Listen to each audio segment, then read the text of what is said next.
to religious intolerance in your country. Whatever your burden might be, it should be set before you as a goal. Whatever you have a passion for should be your standard for living.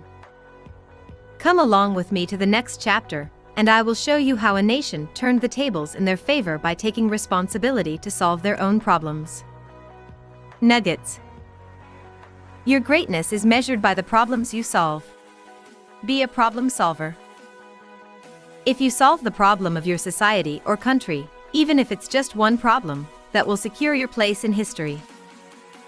Solving problems, conquering challenges, finding answers is what gives you a sense of living. Listen, my dear friend, anything that takes your focus off problem resolution is a threat to your greatness. Anything that does not allow you find solutions to problems is directly fighting your significance in life. The only way you resemble God is by solving problems. You only have one chance to live. You will leave this world soon, and you will be forgotten if you fail to be an answer to at least a problem in your time. If you have to go to school, make sure you are educated to be a problem solver. If you have to go to church, make sure you are been tasked to solve problems. If you have to learn anything, learn how to solve problems. In whatever you do, be an expert in resolving problems.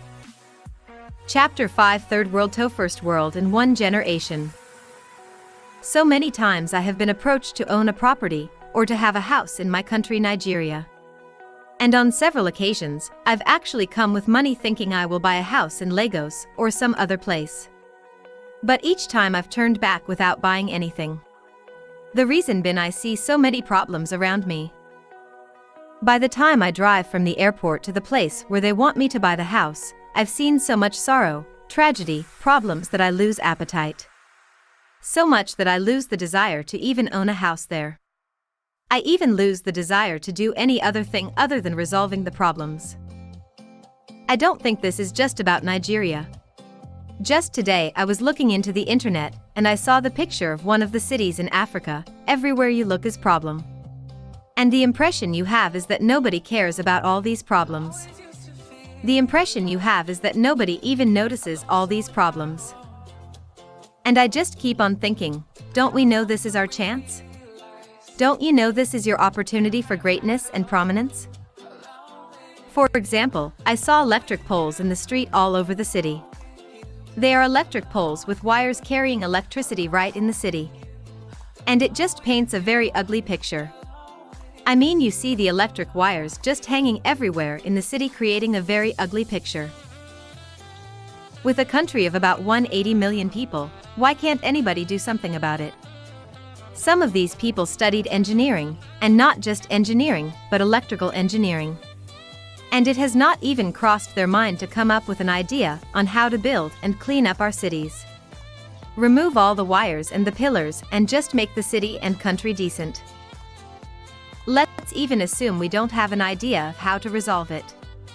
Many of the leaders in the country have traveled to a lot of European countries. Has it not crossed somebody's mind that when you go to Europe or America, all these ugly sights are not seen? Can't you ask questions of how it's been done in these places? At least let's just copy them. This is one problem that does not bother anyone, despite the fact that those electric poles fall down and people get electrocuted at times during rainfalls. Still, it doesn't even come to the mind of the government or the leaders to provide a lasting solution.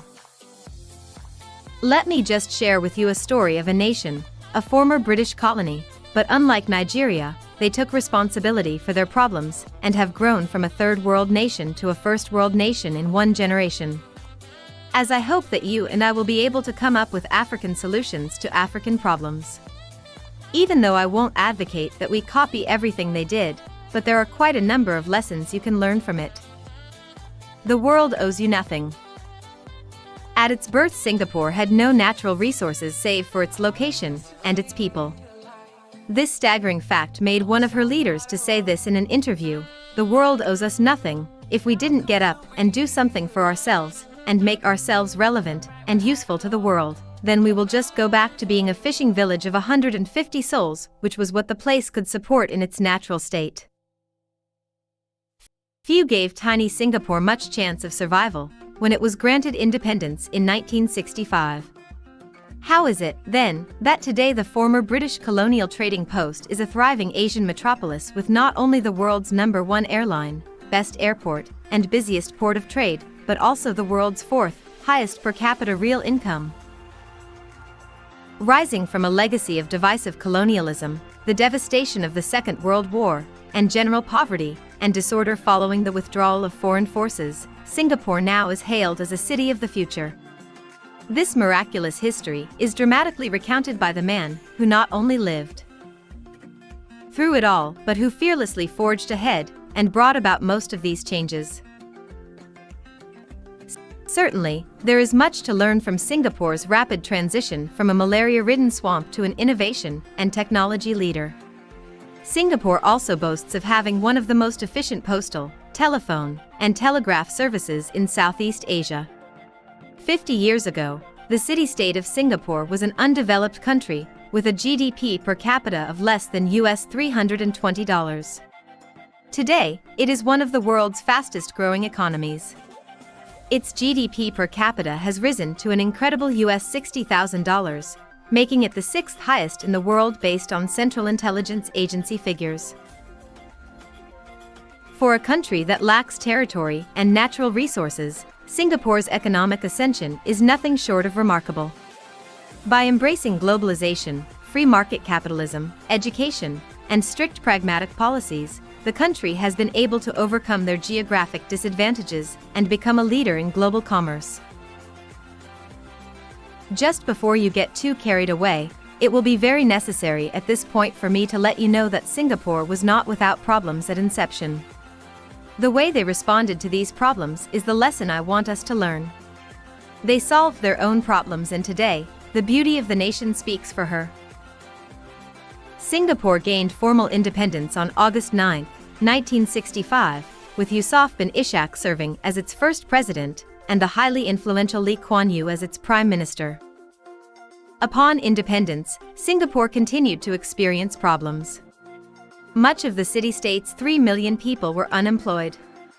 More than two-thirds of its population was living in slums and squatter settlements on the city's fringe. The territory was sandwiched between two large and unfriendly states in Malaysia and Indonesia. It lacked natural resources, sanitation, proper infrastructure, and adequate water supply. In order to stimulate development, Lee sought international assistance, but his pleas went unanswered, leaving Singapore to fend for itself. Lessons from Singapore. The Singapore model that transformed this former British colonial outpost into a tidy, gleaming metropolis was a mix of semi-authoritarian, one-party rule, meticulous urban planning, laissez-faire economic policies, low taxes, and heaps of imported foreign talent. The loss of personal freedoms and government intrusiveness, like muzzling political dissent and issuing fines for failing to flush public toilets, in exchange for order and prosperity, was a trade-off broadly accepted by a generation of Singaporeans who saw their country's living standards rocket beyond those of its neighbors. Most of this significant development has been credited to the Singapore's first and longest-serving Prime Minister Lee Kuan Yew, regarded as one of the most influential political figures in Asia. He transformed a colonial trading post into one of the world's most important financial centers through the Singapore economic miracle, before his death at the age 91. I have spent my life, so much of it, building up this country. There's nothing more that I need to do. At the end of the day, what have I got? A successful Singapore. What have I given up? My life. Lee Kuan Yew. He and a small group of Singaporean leaders banded together and, by getting the basics right, transformed a poor and polyglot city into an astonishingly successful modern nation. Lee tells in crisp and polished prose how this group identified the key problems of nation building, analyzed what needed to be done, and then, with uncompromising determination, did it. Singapore has overtaken Hong Kong and Japan, as well as established European economies such as the UK. Prime Minister Lee Kuan Yew's policy was aimed at encouraging savings and investment, keeping inflation and taxes low and currencies stable, and emphasizing high-quality education. Lee Kuan Yew came to power in 1959 and led Singapore to independence from Malaysia in 1965. A tiny land with no natural resources turned into a global economic powerhouse under his guidance. I was trying to create in a third world situation, a first world oasis, Lee said in an interview in 2008. The economy of modern Singapore is known as one of the freest, most innovative, and business-friendly, according to the Asian Century Institute. It was ranked the second freest economy in the 2011 Index of Economic Freedom, the freest economy in the 2011 Index of Economic Freedom. B 2013 ranks Singapore as the most competitive country in the world. Prime Minister Lee underlined the role of government rather than the free hand of the market. Singapore today attracts a large amount of foreign investment as a result of its corruption-free environment, low tax rates, and advanced infrastructure. Foreign direct investment in the country amounted to $534 billion in 2011, according to the 2014 Investment Climate Report from Singapore's government. Singapore has a 7% corporate tax and 0 to 20% personal tax rate. More than 7,000 multinational corporations from the United States, Japan, and Europe are located in the country. Singapore made sure that the best and brightest were attracted, that they were paid properly, and they were given full support by leadership to do their job. As Lee observed, equal opportunities for all and meritocracy, with the best man or woman for the job, especially in leaders in government, were basic principles that have helped us progress. With delegated power and authority went responsibility, of course. In contrast to the xenophobia and identity politics suffered in Africa, the importation of talent has been another key aspect. Instead, most of our best and brightest minds leave for so-called better opportunities outside the continent. Little did they know that resolving these problems in their country is a shortcut to their prominence. From little over 1 million people at independence, of Singapore's current population of 5.3 million, around 1.5 million are expatriates, permanent residents, or migrant workers. The injection of immigrants is part of a strategy to maintain GDP targets and syncs with the need for Singapore's continuous innovation and efficiency. It is better to have a low-paying job than no job at all. A very flexible labor market helps companies to withstand external shocks, changes, and challenges, driven by a philosophy that it is better to have a low-paying job than no job at all, a political anathema in contemporary Nigeria, to take one African example. In Singapore, too, a symbiotic relationship is structured between government, the unions, and business. All this has been underpinned by a drive to globalize rather than nationalize. Whereas African countries routinely make it difficult to move goods in and out, and are inherently suspicious of the motives of foreign investors, Singapore has capitalized on its strategic geographic crossroads by matching policies and the focus of institutions. There is a zero tariff on imported goods, low tax rates, a range of free trade agreements, vigorous trade and export promotion, and nearly 40,000 international corporations on the island, including 7,000 multinationals. Singapore has avoided trying to buck the markets or the needs and sensitivities of multinational companies and international finance. To the contrary, it has always acted to strengthen regulatory institutions to negate any perception of developing country risk. Singapore is thus a right lesson for Africa in leadership, planning, continuous innovation, commercial logic, and using its only natural resource, its people and minds, to best effect. By the 1990s, Singapore's per capita GDP was higher than that of its erstwhile colonial master Britain.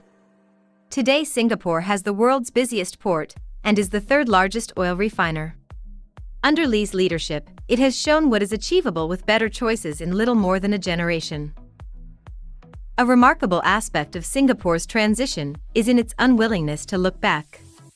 Whereas many African nations berate colonialism at every turn, not least since it offers the prospect of aid and of externalizing their problems and excusing regime inadequacies, Singaporeans seldom mention history as an excuse. Perhaps Lee's greatest legacy was to set Singapore in a direction looking forward. In so doing, he has left an extraordinary legacy, for his own country of course, but also for others aspiring to follow a similar development path. His key message on the driving force behind Singapore's success is simple: the quality of a nation's manpower resources is the single most important factor determining national competitiveness. It is the people's innovativeness, entrepreneurship, teamwork, and their work ethic that gives them that sharp, keen edge in competitiveness. He emphasizes the importance of knowledge in economic transformation, but also rejects the classical separation between scholarship and entrepreneurship. Those with good minds to be scholars should also be inventors, innovators, venture capitalists, and entrepreneurs. They must bring new products and services to the market to enrich the lives of people everywhere. This lesson from the evolution of Singapore's educational system poses great challenges for most developing countries. Entrepreneurship, innovation, and management. How to reform educational systems to keep pace with contemporary challenges is one of the most important leadership lessons that developing countries can learn from Singapore.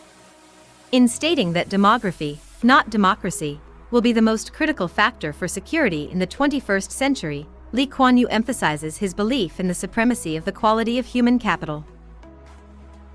He connects this to three attributes that he considers vital for global competitiveness: entrepreneurship, seeking out opportunities, and taking calculated risks; innovation, creating new products and processes that add value; and management, opening new markets and distribution channels. Probably the most enduring theme in Lee Kuan Yew's leadership style and conviction is the role of learning. His vision of workers of the future reflects greater autonomy to manage their own control systems, supervise themselves, and take upon themselves the responsibility to upgrade. They must be disciplined enough to think on their own, and to seek to excel without someone breathing down their neck. This lesson might appear to run counter to popular perceptions about Lee Kuan Yew's own leadership style. But he expects the same kind of creativity of the leadership, its willingness to learn from experience elsewhere, to implement good ideas quickly and decisively through an efficient public service. In addition, he argues for a leadership style that can convince the majority of people that tough reforms are worth taking, that decide a country's development and progress. One of the critical areas that require tough decisions includes large infrastructure investments that lay the foundations for economic growth. Singapore built world-class infrastructure, good communications by air, by sea, by cable, by satellite, and now over the internet. But such long-term investments demand not only having a long-term economic vision, but consistency and predictability in the rule of law. Lee Kuan Yew remains optimistic about the economic future of developing countries. There is no reason why third world leaders cannot succeed if they can maintain social order, educate their people, maintain peace with their neighbors, and gain the confidence of investors by upholding the rule of law. To achieve success, these leaders must have Lee Kuan Yew's determination, consistency, and persistence. They must set out to do something concrete, and cannot just focus on the trappings of statesmanship. For developing countries, history can repeat itself, but not necessarily in the caustically pessimistic way that Karl Marx describes when he said it repeats itself first as tragedy, second as farce. Lee Kuan Yew presents a more optimistic outlook. His insights are an important source of inspiration for present and future leaders. Globalization in Singapore. During colonial times, Singapore's economy was centered on entrepot trade. But this economic activity offered little prospect for job expansion in the post-colonial period.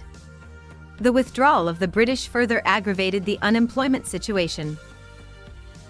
The most feasible solution to Singapore's economic and unemployment woes was to embark on a comprehensive program of industrialization, with a focus on labor-intensive industries. Unfortunately, Singapore had no industrial tradition. The majority of its working population was in trade and services. Therefore, they had no expertise or easily adaptable traits in the area. Moreover, without a hinterland and neighbors who would trade with it, Singapore was forced to look for opportunities well beyond its borders to spearhead its industrial development. Pressured to find work for their people, the leaders of Singapore began to experiment with globalization. Influenced by Israel's ability to leap over its Arab neighbors who boycotted them and trade with Europe and America, Lee and his colleagues knew they had to connect with the developed world and to convince their multinational corporations to manufacture in Singapore. In order to attract investors, Singapore had to create an environment that was safe, corruption-free, low in taxation, and unimpeded by unions. To make this feasible, the citizens of the country had to suspend a large measure of their freedom in place of a more autocratic government. Anyone caught conducting a narcotic trade or intensive corruption would be met with the death penalty. Lee's People Action Party, PAP, repressed all independent labor unions and consolidated what remained into a single umbrella group called the National Trade Union Congress, NTUC, which it directly controlled. Individuals who threatened national, political, or corporate unity were quickly jailed without much due process. The country's draconian, but business-friendly laws became very appealing to international investors. In contrast to their neighbors, where political and economic climates were unpredictable, Singapore, on the other hand, was very predictable and stable. Moreover, with its advantageous relative location and established port system, Singapore was an ideal place to manufacture out of. By 1972, just 7 years since independence, 1/4 of Singapore's manufacturing firms were either foreign-owned or joint venture companies, and both the US and Japan were major investors. As a result of Singapore's steady climate, favorable investment conditions, and the rapid expansion of the world economy from 1965 to 1972, the country's gross domestic product, GDP, experienced annual double-digit growth. As foreign investment poured in, Singapore began focusing on developing its human resources, in addition to its infrastructure. The country set up many technical schools and paid international corporations to train their unskilled workers in information technology, petrochemicals, and electronics. For those who could not get industrial jobs, the government enrolled them in labor-intensive untradable services, such as tourism and transportation. The strategy of having multinationals educate their workforce paid great dividends for the country. In the 1970s, Singapore was primarily exporting textiles, garments, and basic electronics. By the 1990s, they were engaging in wafer fabrication, logistics, biotech research, pharmaceuticals, integrated circuit design, and aerospace engineering. Singapore today. Today, Singapore is an ultra-industrialized society, and entrepot trade continues to play a central role in its economy. The Port of Singapore is now the world's busiest transshipment port, surpassing Hong Kong and Rotterdam. In terms of total cargo tonnage handled, it has become the world's second busiest, behind only the Port of Shanghai. Singapore's tourism industry is also thriving, attracting over 10 million visitors annually. The city-state now has a zoo, night safari, and a nature reserve. The country recently opened 2 of the world's most expensive integrated casino resorts in the Marina Bay Sands and the Resorts World Sentosa. The country's medical tourism and culinary tourism industries have also become quite marketable, thanks to its mosaic of cultural heritage and advanced medical technology. Banking has grown significantly in recent years, and many assets formerly held in Switzerland have been moved to Singapore due to new taxes imposed by the Swiss. The biotech industry is burgeoning, with drug makers such as GlaxoSmithKline, Pfizer, and Merck and Company all establishing plants there, and oil refining continues to play a huge role in the economy. Despite its small size, Singapore is now the 15th largest trading partner of the United States. The country has established strong trade agreements with several countries in South America, Europe, and Asia as well. There are currently over 3,000 multinational corporations operating in the country, accounting for more than 2/3 of its manufacturing output and direct export sales. With a total land area of just 433 square miles and a small labor force of 3 million people, Singapore is able to produce a GDP that exceeds $300 billion annually, higher than 3/4 of the world. Life expectancy is at an average of 83.75 years, making it the third highest globally. The corruption minimal, and so is the crime. It is considered to be one of the best places to live on Earth if you don't mind the strict rules.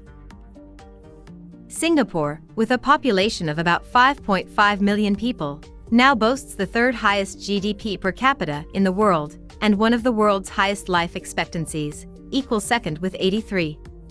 It is now one of the richest countries on the planet, with an economy entirely incommensurate for its tiny size. Bereft of any natural resources, a young prime minister pushed the island to develop her human capital and key infrastructure, including a world-class port and an airport. Truly, they've been able to create, in a third-world situation, a first-world oasis. African solutions to African problems. Who knows, you might be the president of your nation tomorrow, and the problems you solve will determine the prominence of that nation. Even if you don't occupy any leadership position in government, there is so much you can do. Remember George Washington Carver, who had over 100 inventions from peanuts alone, and this saved the Southern America economy immediately after the slave trade was abolished, was not a politician. Malala and Bill Gates also aren't, but the world is feeling their impact. I believe this story can inspire you to innovatively solve the problems of your nation. I believe we can begin to come up with African solutions to African problems. I started with this quote, and I will like to conclude using it again due to its importance. The world owes us nothing. If we didn't get up and do something for ourselves, and make ourselves relevant and useful to the world, then we will just go back to being a fishing village of 150 souls, which was what the place could support in its natural state. My dear friends, the world owes you nothing. Get up on your feet and challenge yourself to solve the problems of your nation. Complaints have not and will not solve our problems. Instead, tasking our minds to innovatively and creatively solve these problems will. As a Nigerian, as an African, or as a citizen of any developing nation in the world, if you don't get up and do something for yourself and your nation, don't expect to be useful, respected, or relevant to the world. Yes, you. You reading this. Get up on your feet. The problem you solve is your shortcut to prominence. Nuggets. Singapore is a right lesson for Africa in leadership, planning, continuous innovation, commercial logic, and using its only natural resource, its people and minds, to best effect. The quality of a nation's manpower resources is the single most important factor determining national competitiveness. It is the people's innovativeness, entrepreneurship, teamwork, and their work ethic that gives them that sharp, keen edge in competitiveness. Those with good minds to be scholars should also be inventors, innovators, venture capitalists, and entrepreneurs. They must bring new products and services to the market to enrich the lives of people everywhere.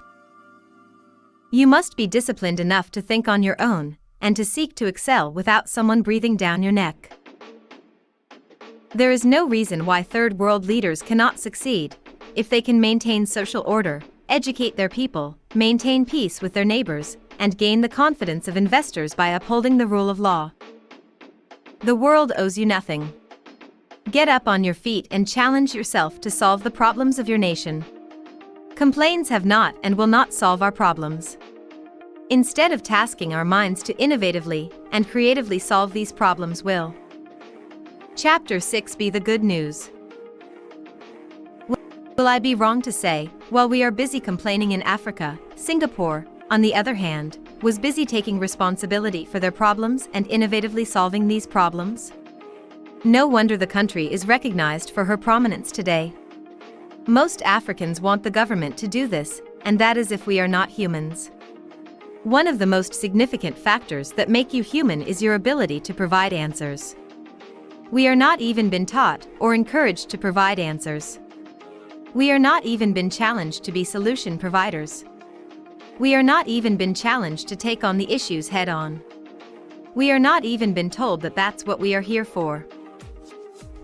Let us not seek the Republican answer or the Democratic answer, but the right answer. Let us not seek to fix the blame. for the past. Let us accept our own responsibility for the future. John F. Kennedy. I couldn't agree less with the words of J.F. Kennedy here. We can't do anything about our past, but the future is tied to what we do today. As we face the future, I would like us to emulate individuals who have taken responsibility to address one or more problems for Africans or in Africa. Here are just a few of them for you. Harriet Tubman, nicknamed Moses, referring to the biblical character who escaped slavery, the slave who saved other slaves. Harriet Tubman, 1822 to 10 March 1913, was an escaped slave who became a leading figure in the abolitionist movement. She also served as a spy for the U.S. Army during the Civil War and was an active participant in the struggle for women's suffrage. She was frequently whipped by her overseers, leading to scars which would last all her life. On one occasion, Tubman was hit in the head by a stone thrown by a slave owner. The slave owner was aiming at another slave, but the stone hit Tubman in the back of her head, cracking her skull and leading to lifelong headaches, epileptic seizures and dreams/visions. In 1849, Tubman's slave owner died, and she decided to escape. The escape was successful. Tubman took on odd jobs to earn some money, but she wanted to return to Maryland to rescue others. Despite realizing the dangers, this was a cause she was willing to lose her life for. In her words, "I had crossed the line of which I had so long been dreaming. I was free, but there was no one to welcome me to the land of freedom. I was a stranger in a strange land, and my home after all was down in the old cabin quarter, with the old folks and my brothers and sisters. But to this solemn resolution, I came. I was free, and they should be free also. I would make a home for them in the north, and the Lord helping me, I would bring them all there." This task of retrieving slaves was made more difficult by the Fugitive Slave Law of 1850, which heavily punished anyone helping slaves to escape, even in states which outlawed slavery. Tubman helped rescue over 70 slaves in about 13 expeditions, and offering advice to much more. She often traveled in the darker winter months, making it easier to travel incognito by night. Because of the dangers on the road, she always took a revolver with her. She was also willing to use it to threaten any escaped slave who wished to go back, because she knew returning would endanger all the escapees. She was proud never to lose an escaping slave on her expeditions.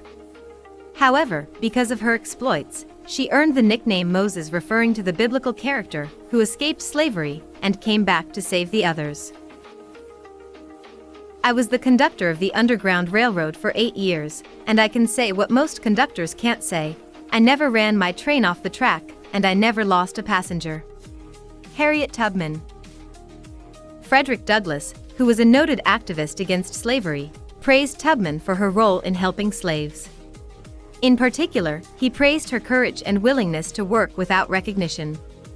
He said of Tubman, "Excepting John Brown, of sacred memory, I know of no one who has willingly encountered more perils and hardships to serve our enslaved people than you have." A big element of Tubman's life was her strong religious faith. She related receiving strong visions and clear messages coming from God, and on the dangerous missions, she trusted in the guidance and protection of God to succeed in her mission. Harriet Tubman has become an icon, symbol of courage and resistance to injustice, inspiring many generations of civil rights activists. In April 2016, it was announced she would figure on the US $20 bill. Just before you go to the next inspiring story of Rosa Parks, who refused to give up her seat on a public bus to solve the problem of racial discrimination and injustice, I will like you to consider this. Can God trust you enough to be a solution to that problem? In what areas of life does the Lord not have to bother because you are there? Are you willing to solve a problem not minding the cost, or your personal problems? Harriet Tubman was a slave that saved other slaves and risking her life in the process. What about the banking and finance sector, the educational sector, the entertainment industry? Can God trust you to be an answer there? Rosa Parks, mother of the modern-day civil rights movement. There shall be no solution to this race problem until you, yourselves, strike the blow for liberty. Marcus Garvey. Rosa Louise Macaulay Parks, 1913 to 2005, was an African-American civil rights activist and seamstress whom the U.S. Congress dubbed the mother of the modern-day civil rights movement. Parks is famous for her refusal on December 1, 1955, to obey bus driver James Blake's demand that she relinquish her seat to a white man.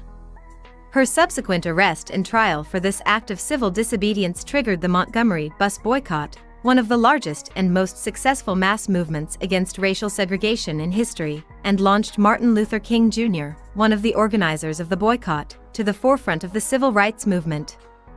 Her role in American history earned her an iconic status in American culture, and her actions have left an enduring legacy for civil rights movements around the world. As a child, Rosa became aware of the segregation, which was deeply embedded in Alabama. She experienced deep-rooted racism and became aware of the different opportunities faced by white and black children.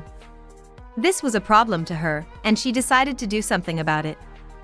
Due to the Jim Crow laws, most black voters were effectively disenfranchised.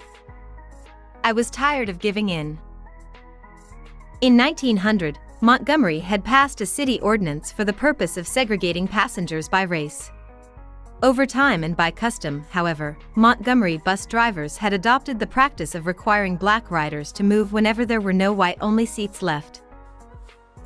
So, following standard practice, the bus driver demanded that 4 black people give up their seats in the middle section so that the white passengers could sit. The other 3 people moved, but I didn't. Years later, in recalling the events of the day, Parks said, "When that white driver stepped back toward us, when he waved his hand and ordered us up and out of our seats, I felt a determination cover my body like a quilt on a winter night." She also detailed her motivation in her autobiography, My Story. "People always say that I didn't give up my seat because I was tired, but that isn't true. I was not tired physically, or no more tired than I usually was at the end of a working day. I was not old, although some people have an image of me as being old then. I was 42. No, the only tired I was tired of giving in." When Parks refused to give up her seat, a police officer arrested her.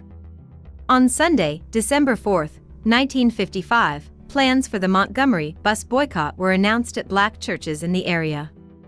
At a church rally that night, attendees unanimously agreed to continue the boycott until they were treated with the level of courtesy they expected until black drivers were hired, and until seating in the middle of the bus was handled on a first-come basis. "It's time to solve that problem," Parks recalled. "I did not want to be mistreated. I did not want to be deprived of a seat that I had paid for. It was just time. There was an opportunity for me to take a stand to express the way I felt about being treated in that manner. I had not planned to get arrested. I had plenty to do without having to end up in jail. But when I had to face that decision, I didn't hesitate to do so because I felt that we had endured that too long. The more we gave in, the more we complied with that kind of treatment, the more oppressive it became. My dear friend, it's time to wake and solve that problem once and for all. If people like this can stand up to face a problem and be a solution to the cries of many, are you any different? Don't give in any longer. It's time." The day of Parks' trial, about 35,000 leaflets was distributed, which read, "We are asking every Negro to stay off the buses Monday in protest of the arrest and trial. You can afford to stay out of school for one day. If you work, take a cab or walk. But please, children and grown-ups, don't ride the bus at all on Monday. Please stay off the buses Monday."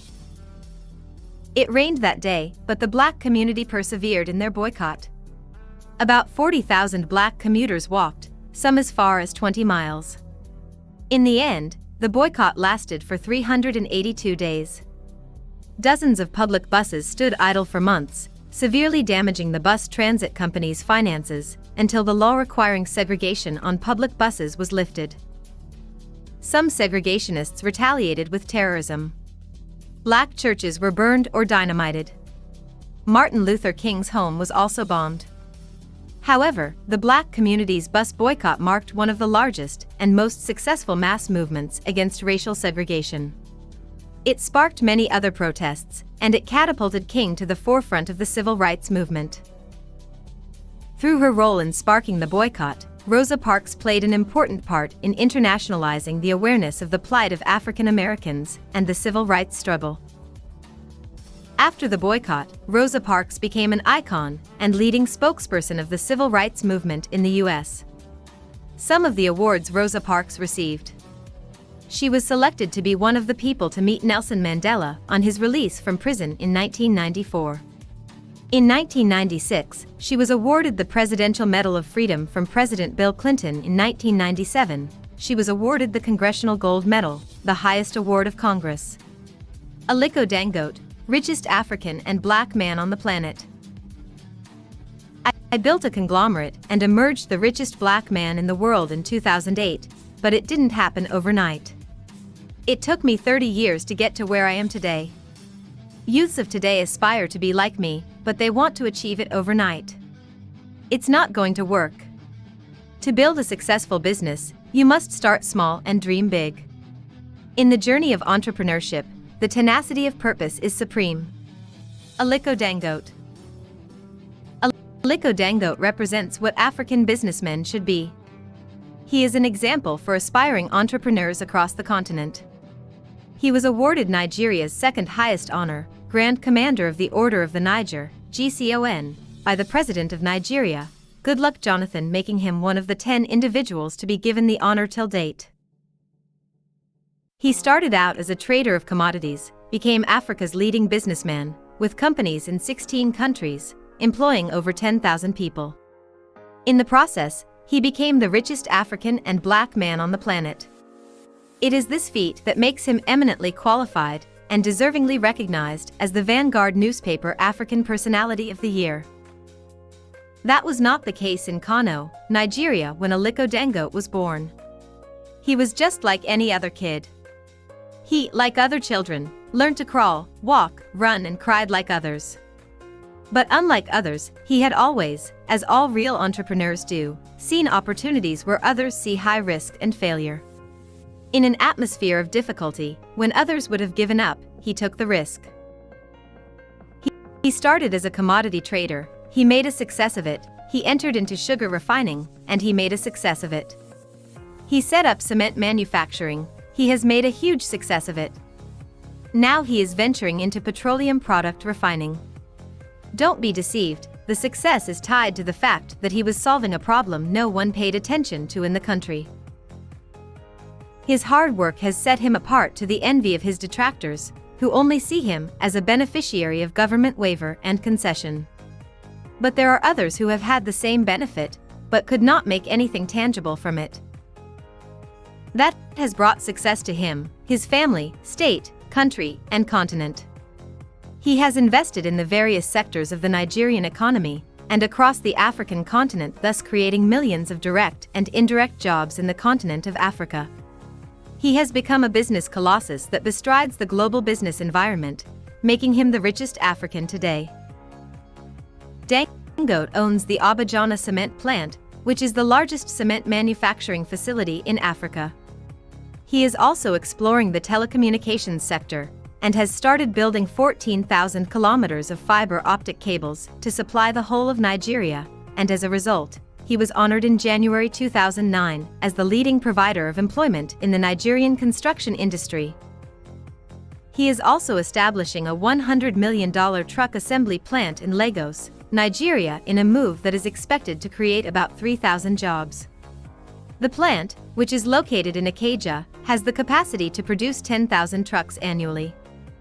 Dangote Group also plans to expand the project in future to meet the national truck demand and export to other African countries to generate foreign exchange for Nigeria. Apart from his business acumen, he is also a philanthropist who has collaborated with American billionaire Bill Gates Foundation to invest in the provision of health, especially the eradication of polio in Africa and other parts of the world where the disease is still prevalent. The foundation contributed $500,000 and $79.15 million through the United Nations Children's Fund UNICEF, to support the federal government's response to a recent measles outbreak that affected many states in Nigeria. $6.4 million towards building a world-class international cancer center in Abuja in 2009, and another $2.6 million and $430 million to victims of the flood disaster and for women empowerment in Kogi State. What are the problems you have chosen to resolve? What are the problems you have decided to bring solutions to? What are the problems you have decided to eradicate in your nation?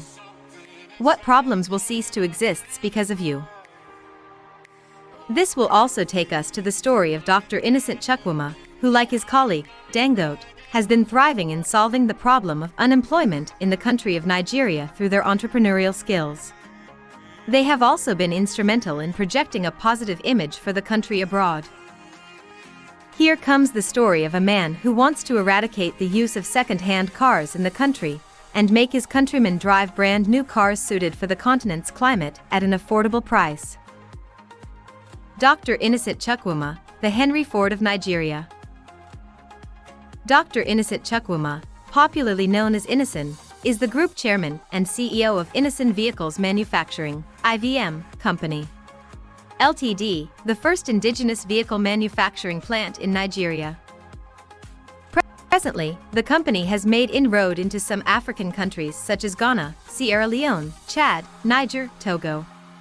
As the first indigenous motor manufacturing company in Nigeria, he says he wanted to prove that Nigerians can do it. This, he says, has been proved. According to him, the inspiration to go into vehicle manufacturing was drawn from a desire to see Nigerians drive new cars. According to him in an interview with Vanguard, he says Nigeria has become a dumping ground for second-hand cars. I know it was the high price of new vehicles that made Nigerians resort to patronizing old vehicles, but since we decided to manufacture the vehicles here, the price is affordable, and our people can drive new vehicles again. Due to his group of manufacturing companies, he has ensured employment of more than 7,400 Nigerians who work in the company's factory and are all on his payroll. 70% of all materials used to produce these cars are now manufactured in Nigeria. He has singled out himself to solve the problem of unemployment for about 7,400 youths. He has also given Nigerians and West Africa a chance to drive brand new cars, thereby creating a positive image for the continent, contrary to the dumping ground for used vehicles. You who are reading this now, I want you to know that as an individual, it is not a mistake that you are a Nigerian, African, or a citizen of any country. It is not a mistake that God brought you into this world from that part of the world. It is because God has put the answer to at least one of the myriads of problems facing your country in you. And my goal with this book is to stir you up to action. My dream is to get you up and running, dishing out that solution that is inside you. These ones should be our models as we seek to rebuild our nation and continent. Bishop Desmond Tutu, Archbishop, RT, South Africa. Desmond Milo Tutu was born on October 7, 1931 in South Africa. As a vocal and committed opponent of apartheid in South Africa, he was awarded the Nobel Peace Prize in 1984. The retired Anglican bishop, Desmond Tutu, continues to influence global discourse on various matters pertaining to political and social injustices in Africa. He remains the must-go-to revered figure for advice from even the world's most powerful politicians, like Barack Obama, and so does Charlize Theron. Campaign against apartheid. In 1976, there were increasing levels of protests by Black South Africa against apartheid, especially in Soweto. In his position as a leading member of the clergy, Desmond Tutu used his influence to speak strongly and unequivocally against apartheid, often comparing it to fascist regimes. If you are neutral in situations of injustice, you have chosen the side of the oppressor. If an elephant has its foot on the tail of a mouse, and you say that you are neutral, the mouse will not appreciate your neutrality. Desmond Tutu. His outspoken criticism caused him to be briefly jailed in 1980, and his passport was twice revoked. However, due in part to his position in the church, the government were reluctant to make a martyr out of him. Tutu is one of the patrons of the Forgiveness Project, a UK-based charity which seeks to facilitate conflict resolution and break the cycle of vengeance and retaliation. Do your little bit of good where you are. It's those little bits of good put together that overwhelm the world. Desmond Tutu. Tutu was the first black ordained South African Anglican Archbishop of Cape Town. Other awards given to Desmond Tutu include the Gandhi Peace Prize in 2007, the Albert Schweitzer Prize for Humanitarianism, and the Magubila Prize for Liberty in 1986. I don't preach a social gospel, I preach the gospel, period. The gospel of our Lord Jesus Christ is concerned for the whole person. When people were hungry, Jesus didn't say, "Now is that political or social?" He said, "I feed you." Because the good news to a hungry person is bread. Desmond Tutu. The anti-apartheid hero will always be proof that religious leaders can use their influence to make a real difference in the world. This was the problem he dedicated his life to resolving. He went to prison for it, but he still strongly defended this cause. This was his good news to his people. Trust me on this, if you are a solution to a problem affecting a group of people, you become their good news. Is your life good news? Is your life good news? Harriet Tubman was good news to the slaves. Rosa Parks was good news to the African Americans dying silently from racial discrimination. Aliko Dangote and innocent Chukwuma are good news to the thousands of unemployed youths and those children suffering from various health issues. Is your life good news to your nation? The educational sector is still waiting for their good news. The entertainment industry awaits innovative solutions. Science and technology, banking and finance await the answers that are locked up in your bosom. You are a problem solver. And this problem is your shortcut to prominence. Though Singapore moved from a third world nation to a first world nation in a matter of 50 years, her problems did not disappear. Individuals like you and I took up the challenge to address different problems in different fields. I will be elaborating more on the practical steps you can take to begin making a difference big time in the following chapters. Meanwhile, in the next chapter, I will show you a few out of the billions of potentials that problems hold for you. My dear friend, become a problem solver that is your shortcut to prominence. It is my conviction that if you apply this model and pick lessons from these individuals, while others are complaining, you will be making tremendous progress. Nuggets. Can God trust you enough to be a solution to that problem? In what areas of life does the Lord not have to bother because you are there?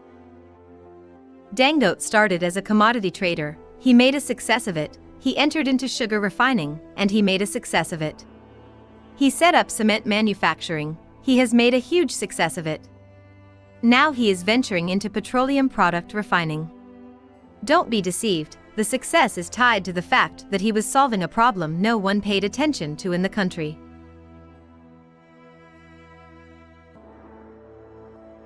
God has put the answer to at least one of the myriads of problems facing your country in you. If you are neutral in situations of injustice, you have chosen the side of the oppressor.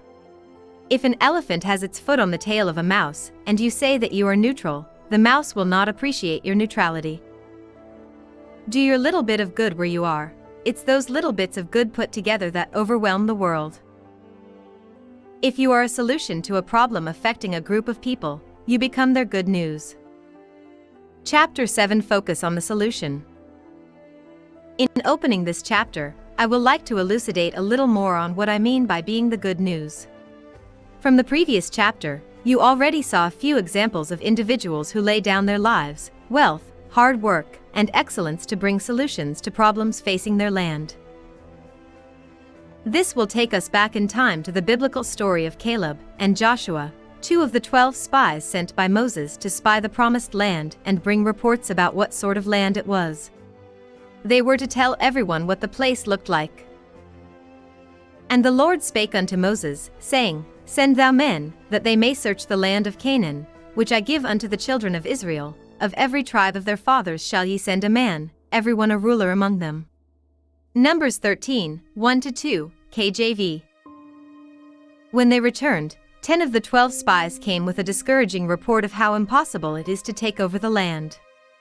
They perfectly analyzed the problem, and how impossible it is to ever surmount the challenge of inheriting the promised land.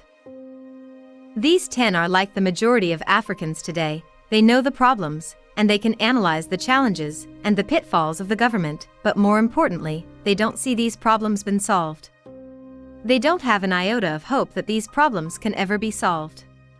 They kind of have a magnifying lens that only increases the size of the problem and makes it look insurmountable. 32 And they brought up an evil report of the land which they had searched unto the children of Israel, saying, The land through which we have gone to search it is a land that eateth up the inhabitants thereof, and all the people that we saw in it are men of a great stature. 33 And there we saw the giants, the sons of Anak, which come of the giants, and we were in our own sight as grasshoppers, and so we were in their sight. Numbers 13, 32-33, KJV. These 10 men already gave up on the problem. They magnified the problem to the status of a giant, and all they could see of themselves is as small as a grasshopper. So, to them, this is a mission impossible. And I believe this is the wrong attitude we have towards problems today. This is the wrong mentality we've been fed with. That's the reason why the only thing you see is how bad and hopeless the situation is. You can talk and talk about how bad the power supply is in the country or the rate of corruption.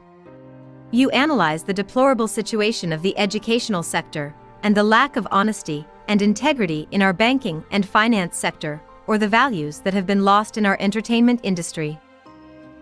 But here is what I want you to understand: that if you will challenge yourself, add value to yourself, educate and build up yourself, you are well able to handle any challenge that may come your way. You have the capacity to deal decisively with every problem that has befallen your nation. And it is time you began to do something in this regard. Begin to see problems from a different worldview. Have a different worldview. While every other person saw the problems, there were these other individuals who saw things differently, Caleb and Joshua. Though they saw the same things the other 10 men saw, their interpretation was quite different. They saw the problem quite all right, but that was not the only thing they envisioned. And Caleb stilled the people before Moses and said, Let us go up at once and possess it, for we are well able to overcome it. Numbers 13, 30, KJV. This was the same land the other spies saw. This is the kind of attitude that births solutions. This is the good news to the Israelites who wanted to inherit the promised land. This is the worldview that will save the epileptic power supply in Africa. This is the mindset that will rescue our nations from the claws of corruption. This is the point of view that will make poverty a surmountable mountain. This is the only way to maximize our potentials. This is the mindset of problem solvers. Don't get me wrong here, I totally understand the deplorable state of things on the African continent right now. I am an African man, a Nigerian for that matter, even though I don't live in Africa. And I will prove this to you. So, let's take the case of power supply as an example, because that has been the excuse for most people for years. That's why you hear people say things like, the economy of the continent of Africa is growing rapidly, but one significant problem persists, a shortage in electrical capacity. How bad is Africa's electricity problem? Out of the 48 countries of sub-Saharan Africa, with a combined population of more than 750 million, it only generates roughly the same amount of power as Spain, a single country of fewer than 50 million people. Our continent has arguably the worst electric power infrastructure in the world, with the lowest scores in power generation, consumption, and security of supply. Electricity supply in Africa is in a very sorry state.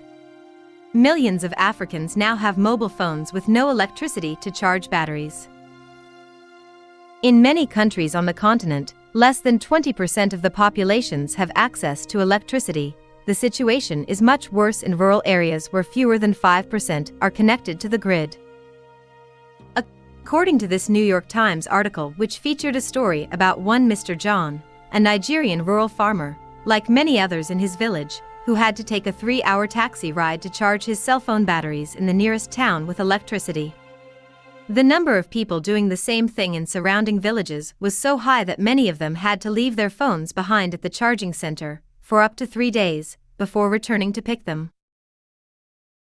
To fight the darkness, up to 80% of Africans depend on personal generators, candles, and kerosene, paraffin, lamps to provide basic lighting. Let's not even talk about all the other things we desperately need electricity for: iron clothes, pump water, charge mobile phones, etc. According to this World Bank report, the average power consumed per person in Africa every year is only enough to power one 100-watt light bulb for only 3 hours a day. On average, fewer than 3 out of 10 Africans have access to electricity. Africa also has the world's lowest annual per capita electricity consumption, 450 kilowatt-hour. Those who live through electricity shortages every day fully understand the scale of this problem. I'm only quoting research reports for the benefit of Africa's elite and people who don't live on the continent like me, who may find it difficult to grasp the severity of Africa's electricity challenges. We understand that some countries in the region, like South Africa, have it better than the others. In many other countries, it's just terrible.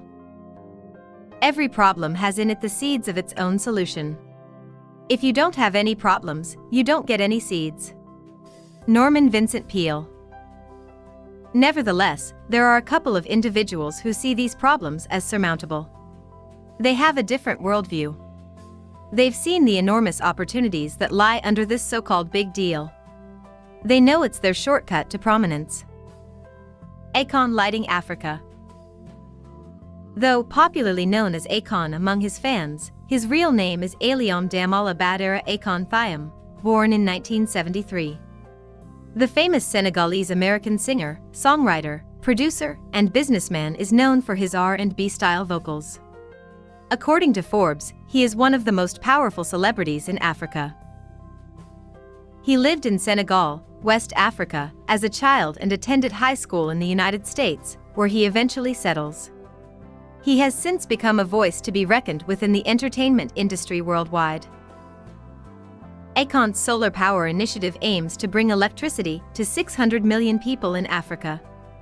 Despite being best known for making pop music, Akon's decided to give filling dance floors a break in favor of bringing solar energy to people living in rural Africa. This isn't just another charitable celebrity contribution. This might be the most ambitious charitable endeavor ever. R&B singer Akon has launched an initiative aiming to bring electricity to 600 million people in Africa. The Akon Lighting Africa initiative has started the Solar Academy, which will help African engineers harness the sun's energy to produce electricity for the target of 600 million people. Considering that Africa gets an average of 320 sunny days in a given calendar year, this plan more than makes sense.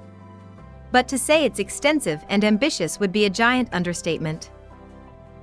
The Academy will teach African residents how to install and maintain solar-powered electricity systems and microgrids to continually produce electricity. We have the sun and innovative technologies to bring electricity to homes and communities. We now need to consolidate African expertise. Samba Bathily, a co-founder of the project, told Reuters. The hope is that the continent's population, 70% of which is under the age of 35, will help boost the economy, provide opportunities to future generations, and just flat out increase the overall quality of life. According to multiple reports, Akon Lighting Africa has received a credit line of up to $1 billion from construction juggernaut China Jiangsu International, and will begin work with the most low-resource, remote areas. Already revered in his native Senegal, Akon's level of love and respect worldwide will skyrocket if his ambition generates massive results. $1 billion credit line for launch from international banks, 15 countries of operation, 480 communities covered. 100,000 solar street lamps, 1,200 solar microgrids, 102,000 solar domestic kits, $75,000 per village, on average 5,500 indirect jobs created. With an estimated 600 million Africans lacking electricity, the initiative is poised to tackle a daunting problem. But they're far from alone in seeking to change lives through this energy source. Solar is increasingly seen as both a viable alternative and a business opportunity on the continent. Yet it's not just Africa that sees the promise of solar power. According to the same report, by 2050, analysts from the International Energy Association, IEA, believe the sun could be the world's largest source of power. The Academy will teach African engineers and entrepreneurs how to produce solar power. European experts will be on hand to help with training and equipment. In the same light, Google, one of the world's most successful multi-billion-dollar corporations, recently invested $12 million in the Jasper Power Plant, a South African solar project. This solar plant is planned to supply nearly 100 megawatts of clean energy to the country. There are also other huge multi-billion-dollar investments, like the Desertec project, that plans to set up solar farms in vast areas of the Sahara Desert and supply Europe with the generated electricity. It is true that everyone has problems, and it is also true that every problem has a solution. If this is the reality of life, then why not focus on solutions rather than problems? This is the same problem that nations have not been able to surmount. This is the same problem that nations across the continent have been clueless on how to resolve. Here come individuals who have decided to take this problem head-on. They chose not to complain but to solve the problem. Think outside the box. Visionary people face the same problems everyone else faces, but rather than get paralyzed by their problems, visionaries immediately commit themselves to finding a solution. Bill Hybels. So, what did they see differently? With an average of 325 days of bright sunlight every year, solar power remains one of Africa's most abundant, but scarcely used resources. Solar power/electricity is produced when the fancy, silver-colored and shiny sheets, commonly known as solar panels, are used to capture and convert the sun's radiation to electricity. These panels, which contain photovoltaic cells, come in different models, shapes, and sizes. Solar energy is the fastest and cheapest way to light up Africa. Thousands of villages in Africa are so remote and too spread apart that it would take decades and billions of investment dollars to take electricity to all corners of our continent. Small towns and villages that were not considered a priority by governments now have a huge demand for electricity. Mobile phones, which have been widely successful in Africa, have changed the profile of power consumption in Africa. Also, different skilled laborers now need this for their work. The mobile phone revolution is forcing millions of poor Africans to demand electricity.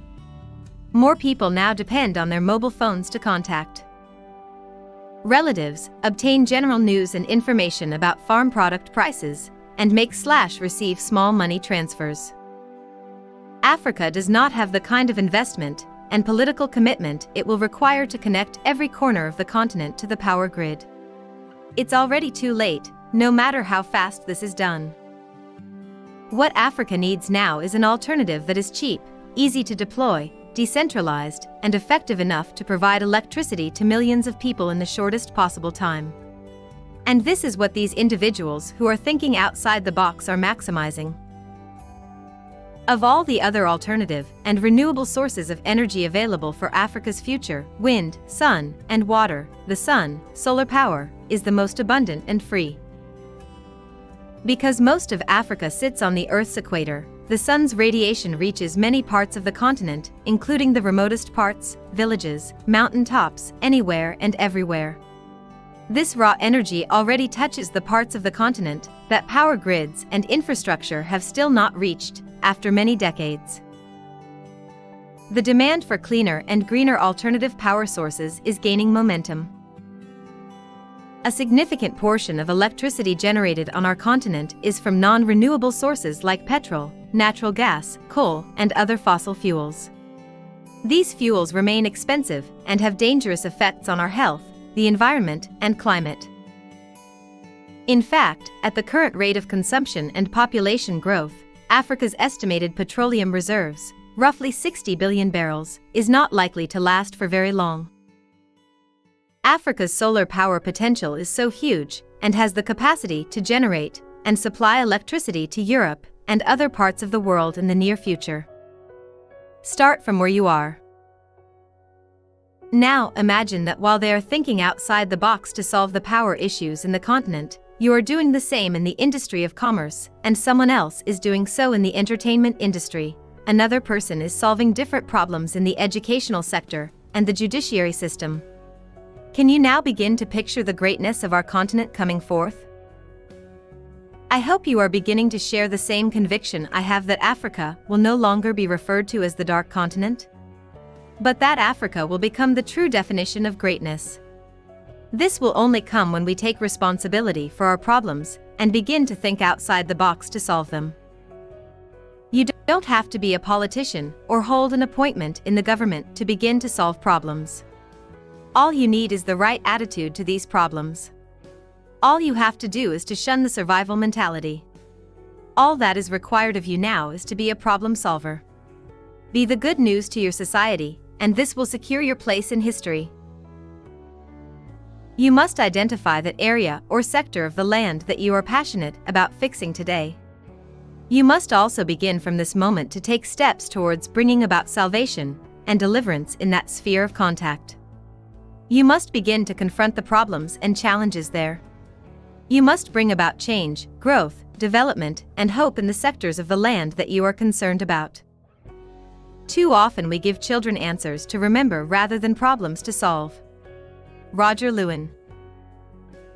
Listen closely, you don't necessarily have to change the whole country or continent, but you can start from where you are. Start from your peers and colleagues. Believe that every problem has within it the key to its solution. And begin to seek out problems to solve. Nuggets.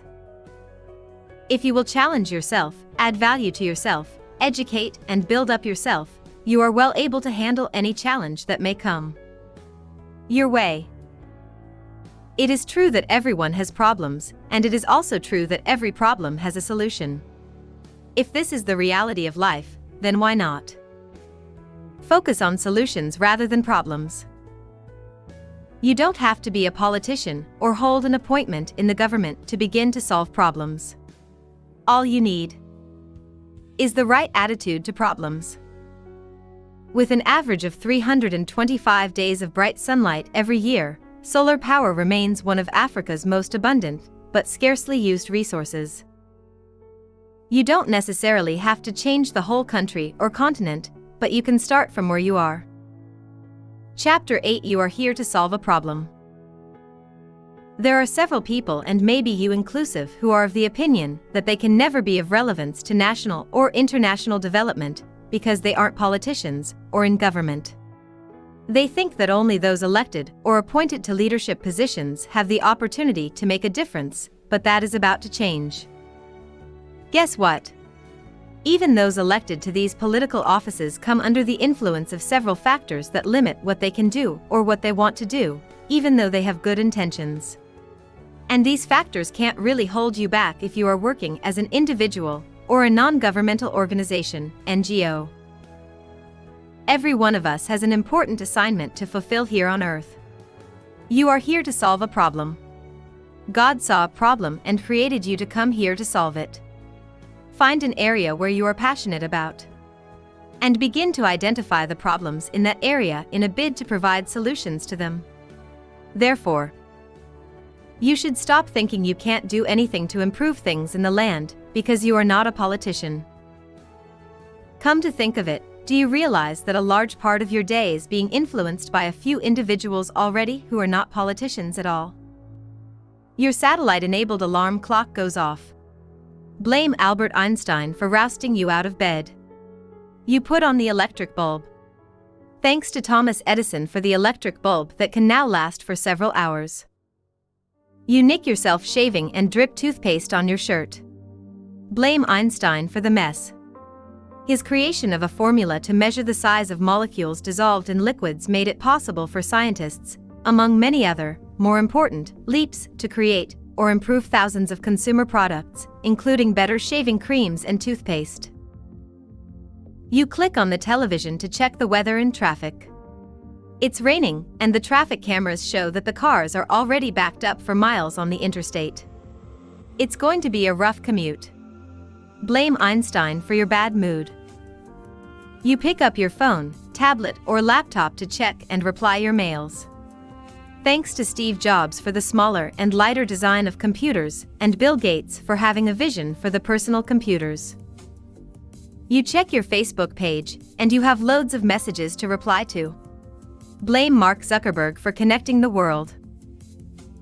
You go online and type in any question, and the answer comes out. Thanks to Google founders, Larry Page and Sergey Brin. They are not politicians. In fact, they did not hold any position in government. And for those of them still alive, they've not held any position in government. Yet, they've influenced how billions of people who woke up this morning on Earth live their lives. That's the power of thinking outside the box. That's the power of tasking your mind. That's the result of resolving a problem. Let's pick a few examples from here, and you will better understand what I am talking about. Albert Einstein, success story of physicist and scientist. A German-born scientist, the inventor of the theory of relativity, whose name has become synonymous with the word genius, and whose E=mc² equation is studied by millions of students every year. Not only was he recognized as a prominent physicist and the winner of the 1921 Nobel Prize in Physics, but also as a philosopher, theologian, lifelong pacifist, and amateur musician.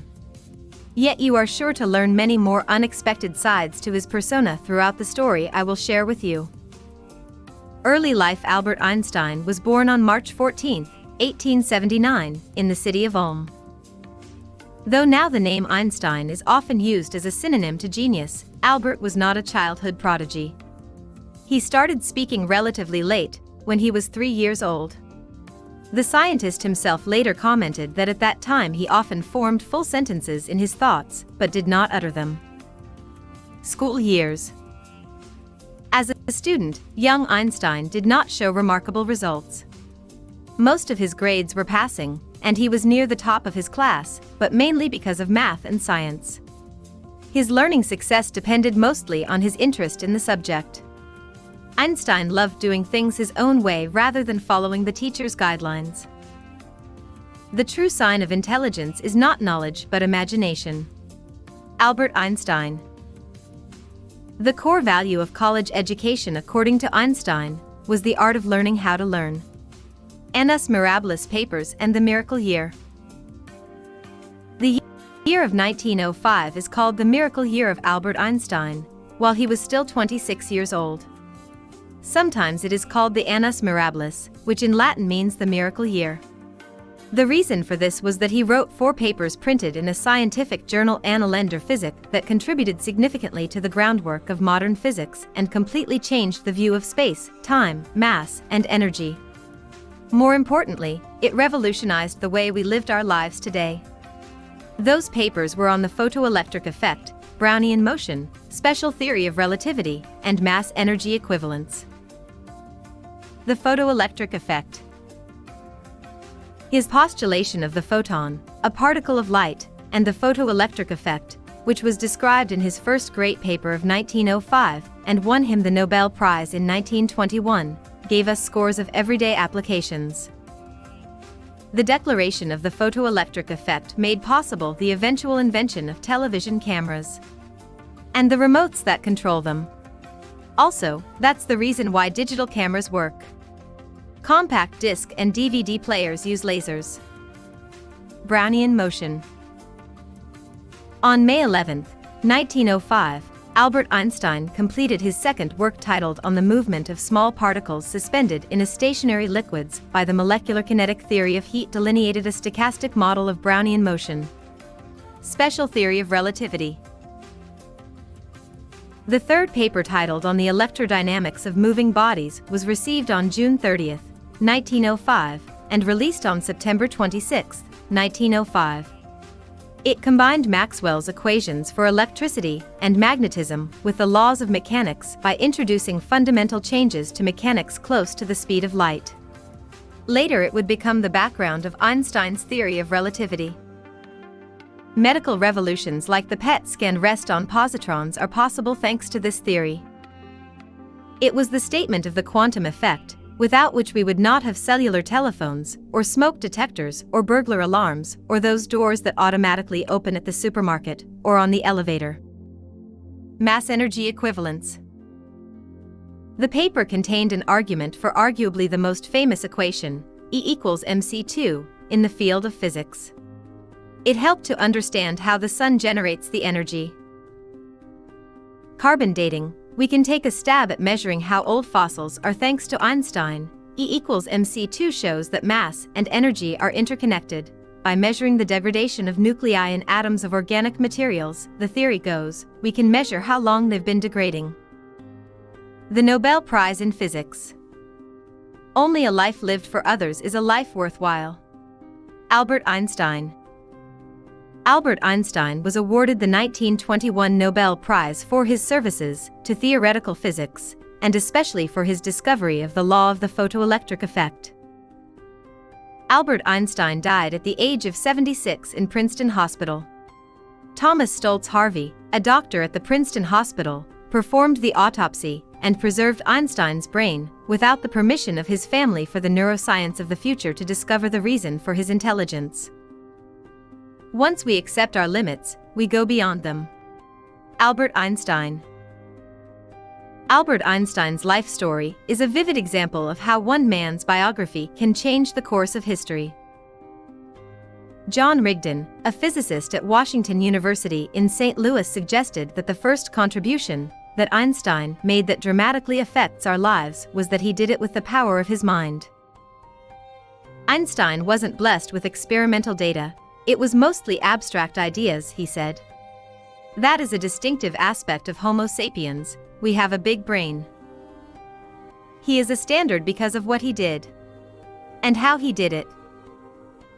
Stay with me, because in the next chapter I'll elaborate more on the power of the human mind. The human mind is one of the greatest tools to solve problems today. In my own opinion, it is the most powerful tool.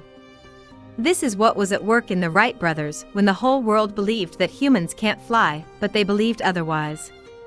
And what is the reality today? When you think there is nothing left to improve on, your business dies, for there is no shortage of innovators. Bangambiki Haburimana. The number one tool to solve problems in this age is found in your mind, because it is where your realities are formed.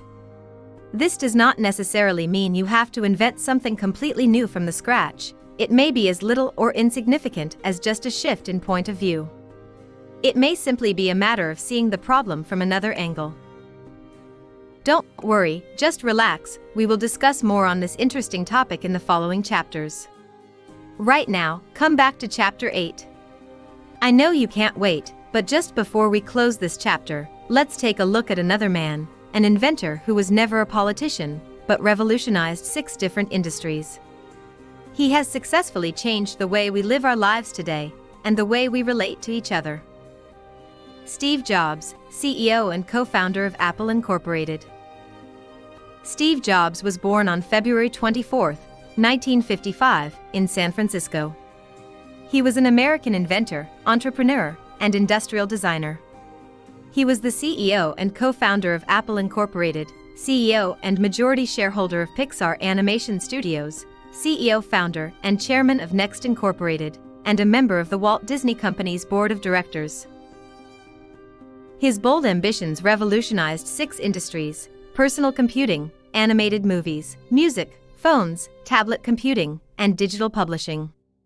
Upon his passing, many hailed him as the greatest inventor and entrepreneur of our time, comparing his achievements to those of Thomas Edison.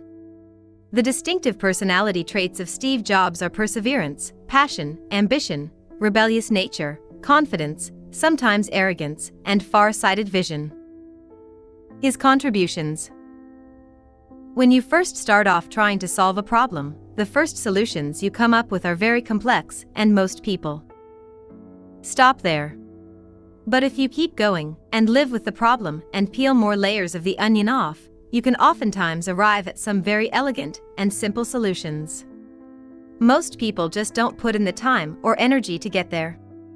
We believe that customers are smart and want objects which are well thought through. Steve Jobs. Let's have a look on some of Steve Jobs' works which formed the tech-savvy environment we know of. We'll kick off from the yesteryears going to the present.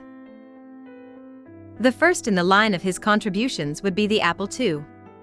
Long before the affordable computer was born, and probably the tech-savvy generation, were even born, computers weren't that affordable for the regular person. In fact, businesses can only afford them. However, it was all thanks to Steve Jobs and Steve Wozniak that computers became affordable for home use when they founded Apple in 1976. Apple II was released a year later in 1977. After that, the rest became history. If a modern tech guru would have to take a peek at the Apple II, he may scoff at the outdated spec, namely the 1 MHz processor and 4 KB RAM, a slow computer in today's standards. But would you believe that this changed everything and helped make everything what it is today? The second in the lineup may be the multitasking computer called Lisa. Think of it as the current MacBook's great-great-grandmother. Apple took the edge off the word computer. Steve Jobs. Roll into the last years of the 20th century, and we find ourselves transitioning from the diskettes and floppy disks to the circular storage devices we are highly familiar with right now, and that is the compact disc, CD. The iMac, when it was released in 1998, paved the way for the modern digital era, as it was the first to shift from disk drives to CD-ROM. Aside from that, the iMac was the first to be the internet-ready computer available. Plus, it was the first out of the many models to be a stylish computer with its colored and curved edges. If you can't make it good, at least make it look good. Bill Gates. Soon after, Steve Jobs became another contender in another area, which is mobile phones. Mobile phones have become not only a highly coveted accessory, but also a necessity as well. The first iPhone was released in 2007 and featured a whole new outlook when it comes to mobile phones. Look at where it is now. Finally, the last contribution that Steve Jobs made before his untimely passing changed the interface of computers ever since. With the demand for smaller, lighter and handier laptops, he introduced the iPad in 2010, which was a tablet computer. Steve Jobs had a term to his products: magical. Absurd as it may sound, it does have its own sense of logic. His contributions to the technological world are indeed magical, as they helped pave the way to the modern 21st century. Being the richest man in the cemetery doesn't matter to me. Going to bed at night saying we've done something wonderful, that's what matters to me. Steve Jobs. Steve Jobs was the man who reinvented the computer world. He managed to take many groundbreaking ideas and implement them into the reality. Steve Jobs' life story was exciting, while at the same time it could not be called an easy one. He faced many obstacles on his life path, but he tackled them with the pride and innovative thinking. With these examples, I think it's pretty obvious that you don't necessarily have to be in government to solve problems. Better still, you don't have to occupy any leadership position to significantly affect lives with the problems you solve. See yourself as a solution, because that is what you are. You are here to solve problems. There is a problem only you can solve. There is an issue only you can resolve better than anyone else. There is something you are passionate about, and you know you can improve that sphere of life. Don't think less of yourself. Go out there and cause the change. Go out there and make the impact. Task your brain. Use your mind. It is your God-given tool to solve complex problems. Think outside the box. Shun the status quo. Definitely, this book will not be complete if I fail to tell you how to use your most powerful tool in solving problems. That is exactly what the next chapter will try to help you do. So don't stop here. If you truly want to be prominent, you can't stop here, because it is only the problems that you solve that guarantee your prominence. And the place to start causing that change and proffering solutions is right in your mind. You don't necessarily need positions or offices to achieve this, even though it might be an added advantage. Nuggets. God saw a problem and created you to come here to solve it. Find an area where you are passionate about, and begin to identify the problems in that area in a bid to provide solutions to them. Only a life lived for others is a life worthwhile. The number one tool to solve problems in this age is found in your mind, because it is where your realities are formed. You don't have to occupy any leadership position to significantly affect lives with the problems you solve. See yourself as a solution, because that is what you are. There is a problem only you can solve. There is an issue only you can resolve better than anyone else. Chapter 9: The Power of Your Mind. Each one of us has all the wisdom and knowledge we ever need right within us. It is available to us through our intuitive mind, which is our connection with universal intelligence. Shakti Gawain. Flashback a few chapters where we discussed the survival mentality. You will recall that I made mention of the fact that what makes us different is our ability to solve problems.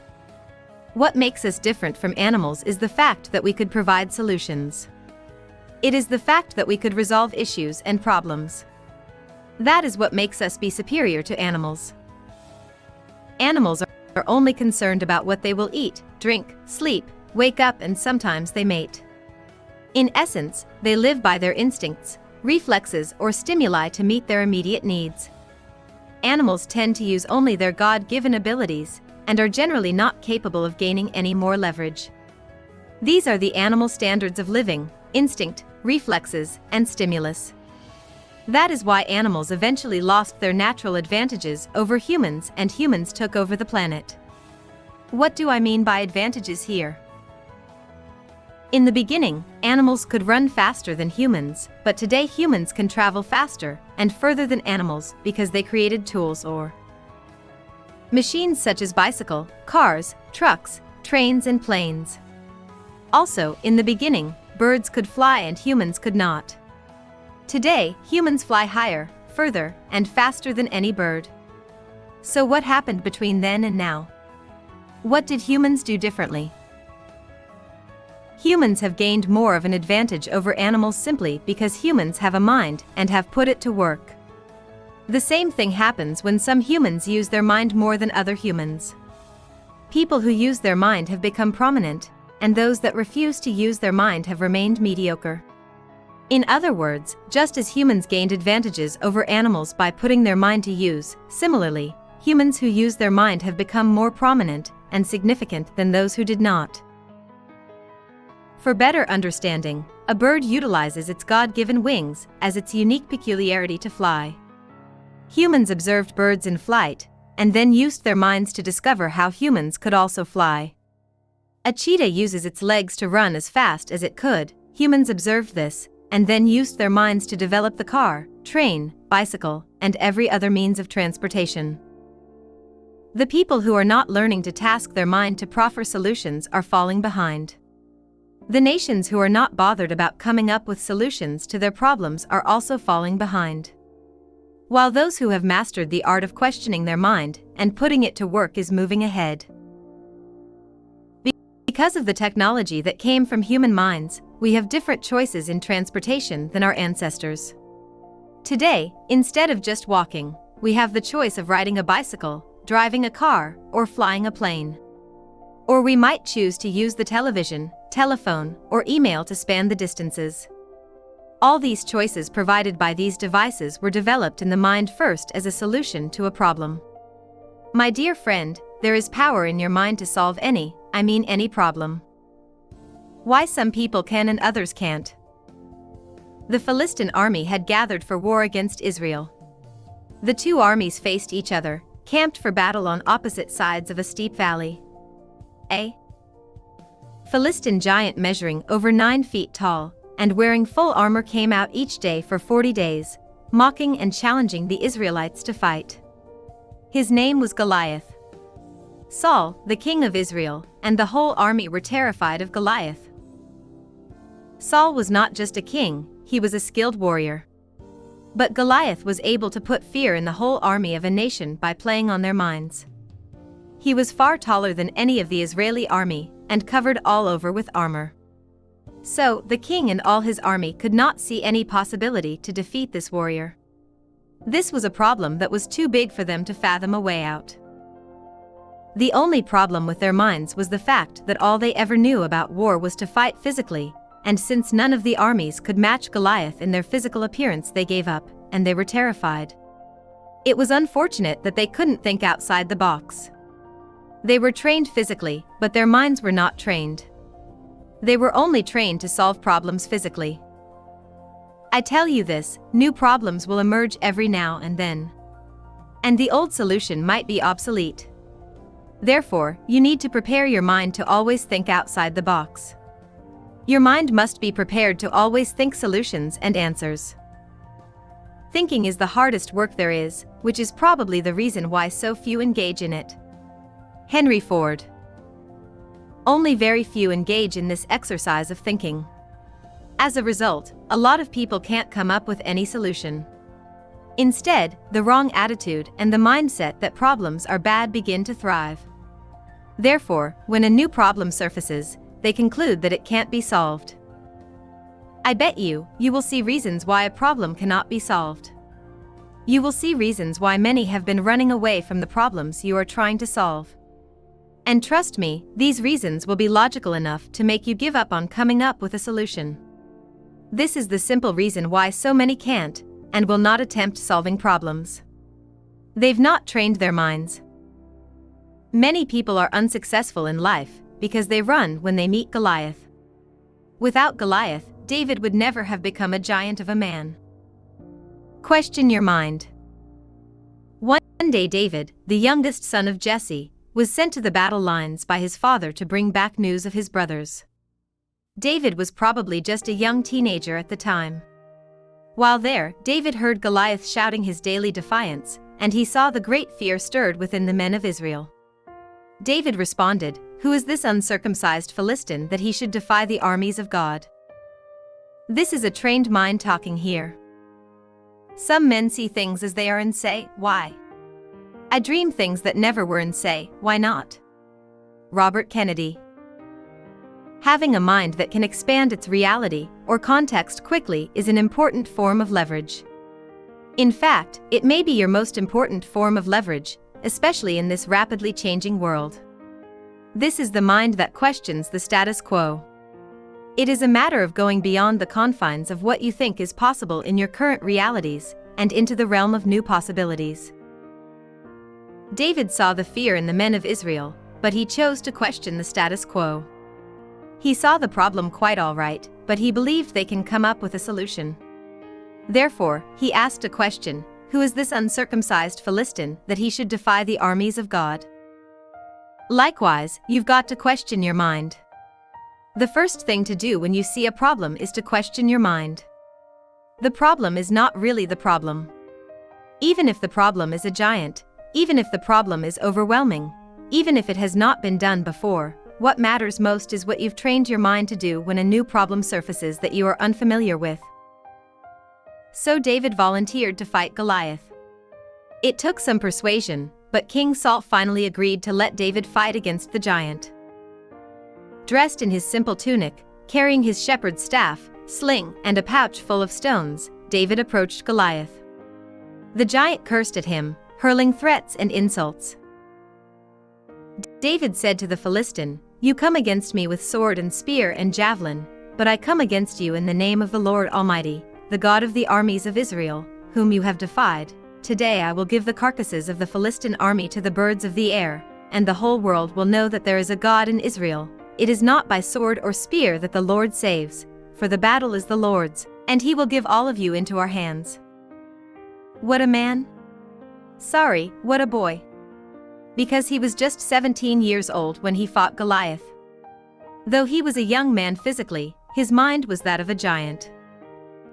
When the Philistine looked around and saw David, he derided and disparaged him because he was just a young man with a ruddy complexion and a handsome appearance. 1 Samuel 17:42 amp.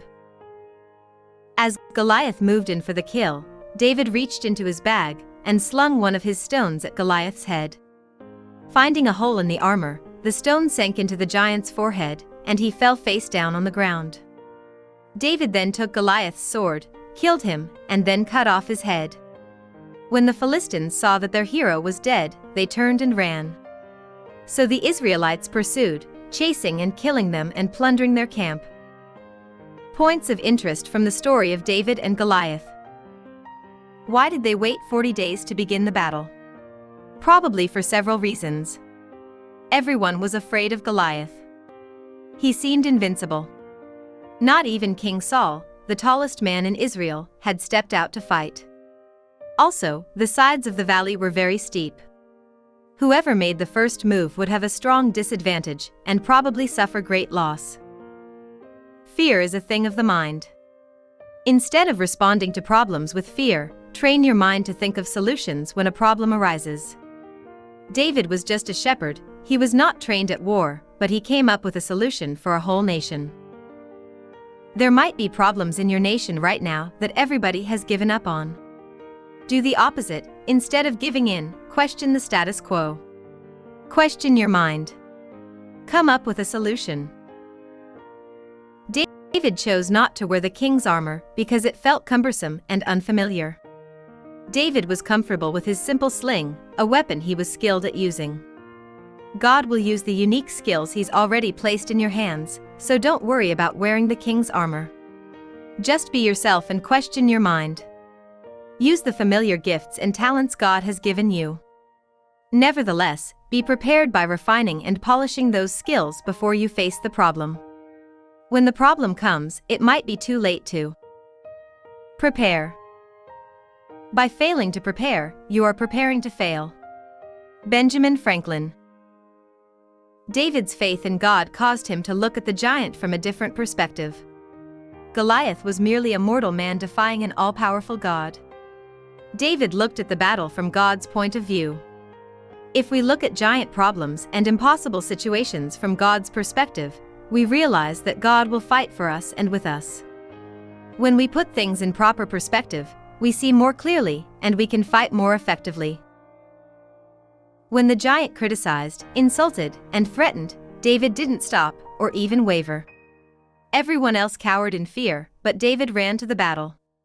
He knew that action needed to be taken. David did the right thing in spite of discouraging insults and fearful threats. Only God's opinion mattered to David. Are you facing a giant problem or impossible situation? Stop for a minute and refocus. Can you see the situation more clearly from God's vantage point? Do you need to take courageous action in the face of insults and fearful circumstances? Do you trust that God will fight for you and with you? Difference between winners and losers. What I've learned is that for most people, success is no accident. Winners are winners for a reason just as losers are losers for a reason. 1. Winners do things losers won't do. Oftentimes, it's the people who go to almost unthinkable lengths who manage to make it to the top. Thomas Edison reportedly tried more than 1,000 different substances as filaments before he found the right one for the light bulb. Henry Morton Stanley, who was one of the greatest explorers in human history, nearly died time and time again going on expeditions across Africa that took years under some of the most dangerous and miserable conditions imaginable. Ross Perot and his wife both worked, and then they lived off his salary, while they saved every cent of her salary to fund his new business. These are people who went to extraordinary lengths to reach the top, and they did it instead of complaining that life is hard and giving up. Also, while winners concentrate and focus all their attention on the possible solution to a problem, losers, on the other hand, focuses on the problem and magnify it. While everyone was concentrating on the strength, height, and armor of Goliath, David chose to see the solution in this situation. 2. Winners are optimistic while losers are pessimistic. Both optimists and pessimists tend to think their view of the world is more realistic. That's because whether you're optimistic or pessimistic, you're probably right. That makes sense if you think about it. If you expect to fail and have a setback, then it's all too easy to say, "I knew it wouldn't work," and give up. On the other hand, if you expect to succeed and things go badly, then you're much more likely to just shrug it off and keep going forward. As Richard Bach has said, 3. Winners know what they're trying to do while losers go with the flow. This one is a little trickier than the other items on the list because, after all, not every successful person has mapped out his future. Moreover, there are plenty of successful people who ended up taking their first steps towards success and prosperity without realizing the path that they were on. That being said, you don't just show up one day and become a CEO, astronaut, or gold medalist. As a general rule, it takes a lot of effort, planning, and grunt work to be exceptional at anything. Even if you just want to be a great father, or the best friend you can be to another human being, it helps a lot to know that's what you're trying to do. That's because it's very rare that anyone is accidentally great at anything over the long haul. People get good at things because they have figured out it's important to be good at them, and then they take steps to improve. 4. Winners take responsibility for their own lives while losers point the finger elsewhere. It's not society's job, Wall Street's job, or the government's job to take care of you. That's your job. David took the responsibility upon himself even though he was not in the military. Winners take responsibility for what happens to them, their own lives, and their future. That gives them a sense of control over their own destiny. It also puts the onus for change on the shoulders of the only person who has any sort of realistic chance to make a difference, you. On the other hand, losers evade responsibility and point the finger elsewhere when they fail, which is a huge mistake because it cedes control of their own life to other parties. If you're waiting for society or the government to show up, fix all your problems, and make you into a success, you're going to be in for a long, long wait.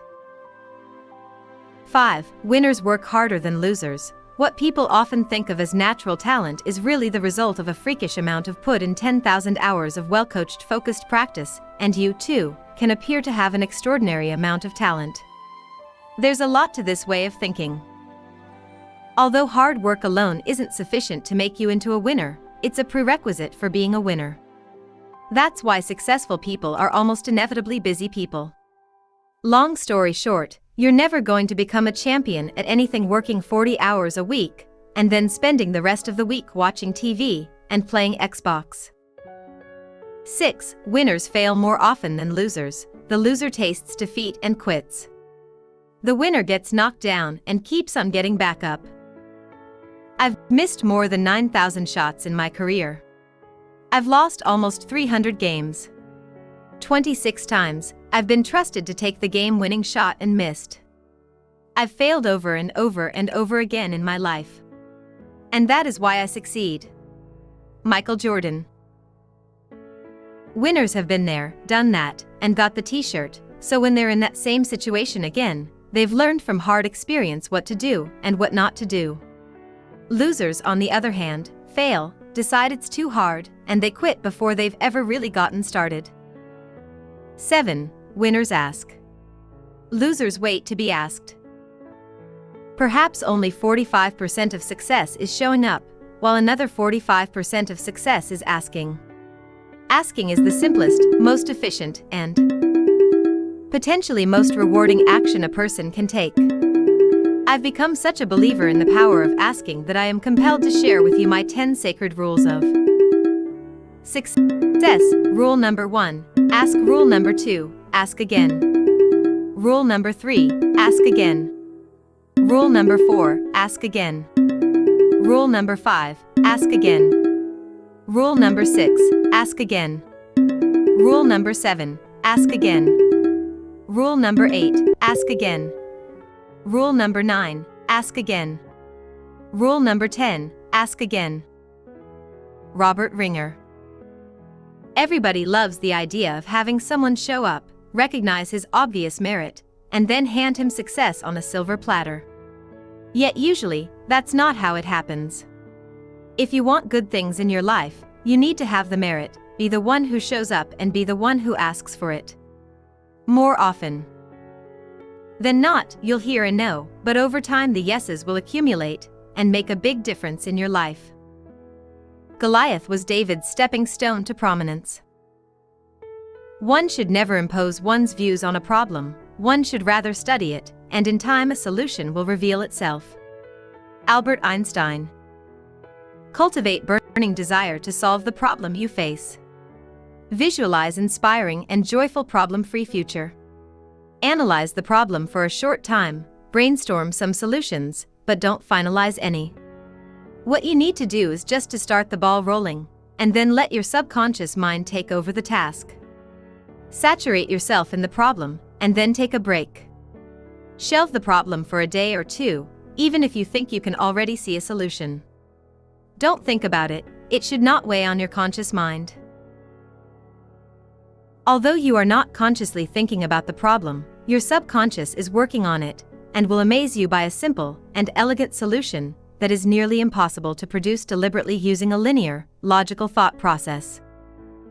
It's obvious that what David had, and the others in that nation lacked, was a different mindset. They were faced with the same problem, but they approached it differently. They saw it differently. And the man with the winner's mindset came up with the solution. But it didn't stop there. That problem became his shortcut to prominence. In 1 Samuel 18, 1-8, David had moved from being a shepherd boy to the head of the army in Israel without any military experience. The women in the land also sang his praise. Saul has slain his thousands, and David his 10,000. He moved from being a shepherd boy in the wilderness in just a day to being compared with the king of one of the greatest nations on earth at that time, thanks to the problem he solved. Goliath became his stepping stone out of a life of mediocrity. David and Goliath's story has helped us to understand that though the problem might be complex, the solution is not always far-fetched. This ability to come up with solutions to complex problems has been, and will always be, the difference between humans and animals. And the key to unlocking this solution is locked up in your mind. Just as an athlete would go to the gym to exercise his muscles for strength, so also should you question your mind always, task your mind, think and come up with solutions. This activity of questioning your mind and thinking is your psychological gym, and it will amaze you the solutions you will come up with when a problem arises. Nuggets. Humans have gained more of an advantage over animals simply because humans have a mind and have put it to work. People who use their mind have become prominent, and those that refuse to use their mind have remained mediocre. The people who are not learning to task their mind to proffer solutions are falling behind. The nations who are not bothered about coming up with solutions to their problems are also falling behind. There is power in your mind to solve any problem. New problems will emerge every now and then. And the old solution might be obsolete. Therefore, you need to prepare your mind to always think outside the box. Your mind must be prepared to always think solutions and answers. Having a mind that can expand its reality or context quickly is an important form of leverage. The first thing to do when you see a problem is to question your mind. The problem is not really the problem. Fear is a thing of the mind. Instead of responding to problems with fear, train your mind to think of solutions when a problem arises. If you're waiting for society or the government to show up, fix all your problems, and make you into a success, you're going to be in for a long, long wait. Chapter 10: Expand your capacity to solve problems. Congratulations on making it thus far in this book. If you are still here, then you are the real deal. It shows you are ready to expand your capacity to crush any problem or challenge that want to stand between you and your prominence. Having read numerous examples of people who have harnessed the potential in their minds to influence their world and the way we lead our lives today, it is also very important that you guard your heart against negativity. Definitely, the negative thoughts, pessimistic ideas, the survival mentality will keep throwing itself at you. Nevertheless, it's left to you to choose between prominence and mediocrity. As you already know that your shortcut to prominence is a factor of the problems you solve. Negative thoughts are like birds, they will be always flying over your head, but do not let them build a nest in your mind and heart. Folk wisdom. These beliefs might have originated from your childhood. Perhaps you were told by someone you respect that prominence and greatness is unreal for you, and having drawn negative conclusions from your previous experiences, you have convinced yourself that success is unreal without money and connections, which you do not have, so it means that you are not meant to be great. Unfortunately, this distorted mindset puts obstacles in the way of your greatness and blocks your view from seeing possible solutions. These negative thoughts steal your energy and arouse unnecessary emotions inside you. You should alter your restricted vision in order to become capable of making headway. A man becomes what he thinks about. Your thoughts will eventually become your reality. Ordinary people think about their problems, and they always complain and object to something. Doing so, they assign doom to themselves because this is how the law of defeat works. All a problem is telling you is that something is not currently working, and that you need to find a new way around it. Therefore, decide to concentrate on the solutions to problems. Decide to never think of fears. Decide to never think of doubts. Don't be afraid of anything, ever. Finally, think and act. Ignore the naysayers. When the Wright brothers announced that they were going to be the first humans to fly, many people said, humans can never fly. In fact, one of the people who said that was their own father, a respected man of the church. The reason so many people said, humans will never fly, was because that idea was outside the border of the known reality of most people at that time. But that idea was not outside the realm of possibility for the Wright brothers, and they spent years working on making the possibility a reality. When it comes to problems, that is the same thing great men and women did, and the ordinary men failed to do. Today, the common phrase is, be willing to think outside the box. But everyone can think outside the box for a few hours or a day. The question is, can you think outside the box for years? Can you think outside the box when you encounter any problem? Can you make it your habit? Can you apply this principle to every problem? If you can, you will become prominent. The lesson is that your mind is your most powerful tool to solve any problem. Whatever you think is real becomes reality, in most cases. A person who thinks solving national problems is impractical will often find all the reality they want to substantiate that reality. This person will open the newspaper and read about all the problems and how many people have tried solving it in the past that were not successful. In other words, the mind has the power to see whatever it thinks is real and blind itself to any other reality. Just as people including their father said to the Wright brothers, humans will never fly, and to Christopher Columbus, can't you see the world is flat? People will always have their own realities. In order to be an expert at solving problems and secure your place in history, one of the most important things you can learn to do is to take control of your own reality. If you can learn to do that, becoming prominent will become easy. If you cannot control and change your reality, then you are certainly not ready for a life of success. One of the lessons that I grew up with was to always stay true to yourself and never let what somebody else says distract you from your goals. And so when I hear about negative and false attacks, I really don't invest any energy in them, because I know who I am. Michelle Obama. Ignore statements such as, I tried that once and it did not work. That's impossible. It will never work. You can't do that. That's too hard to do. No one has ever done that before. Instead, ask yourself, how can I do it? Or how can I improve on this? Or how can I learn it? Take action. Well, if I talked a lot, I should be like a parrot, which is the bird that speaks most and flies least. Wilbur Wright, who made this quip, was a doer, not a talker. It's not enough to say it or disagree with the status quo, go ahead and do something about it. Be proactive. At an early flight demonstration, one observer wrote, Wilbur Wright is the best example of the strength of character that I have ever seen.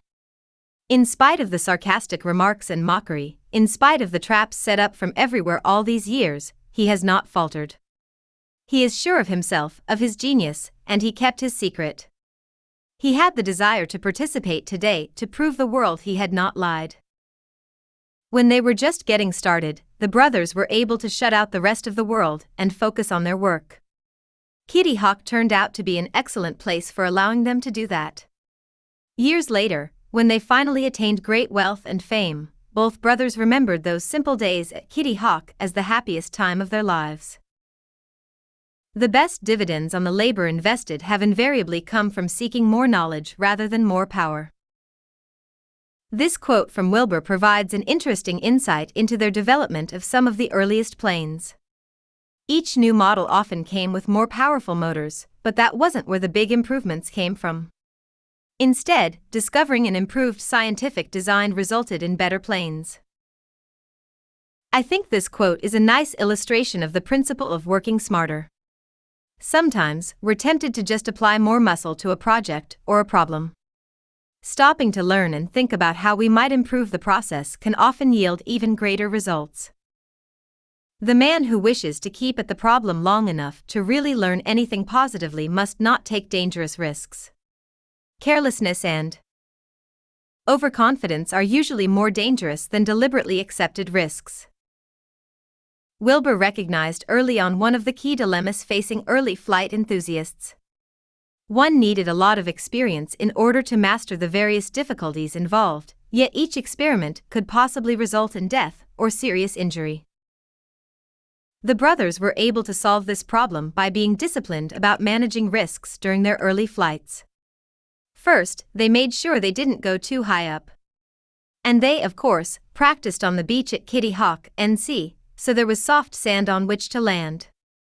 As a result of their precautions, they were able to log countless hours in the sky, which was one of the main reasons they achieved their breakthrough. Like a lot of great investors, they were prudent, but not overly cautious, in their approach to risk-taking. The early pioneers of flight faced tremendous obstacles. The experiments were expensive and extremely dangerous. And those brave souls who devoted themselves to developing flying machines were ridiculed as cranks and fools. Such knowledge makes the achievements of the Wright brothers all the more remarkable. In no way did any of this discourage or deter Wilbur and Orville Wright, any more than the fact they had no college education, no formal technical training, no experience working with anyone other than themselves, no friends in high places, no financial backers, no government subsidies, and little money of their own. Instead, the brothers remained focused on their mission with an unyielding determination.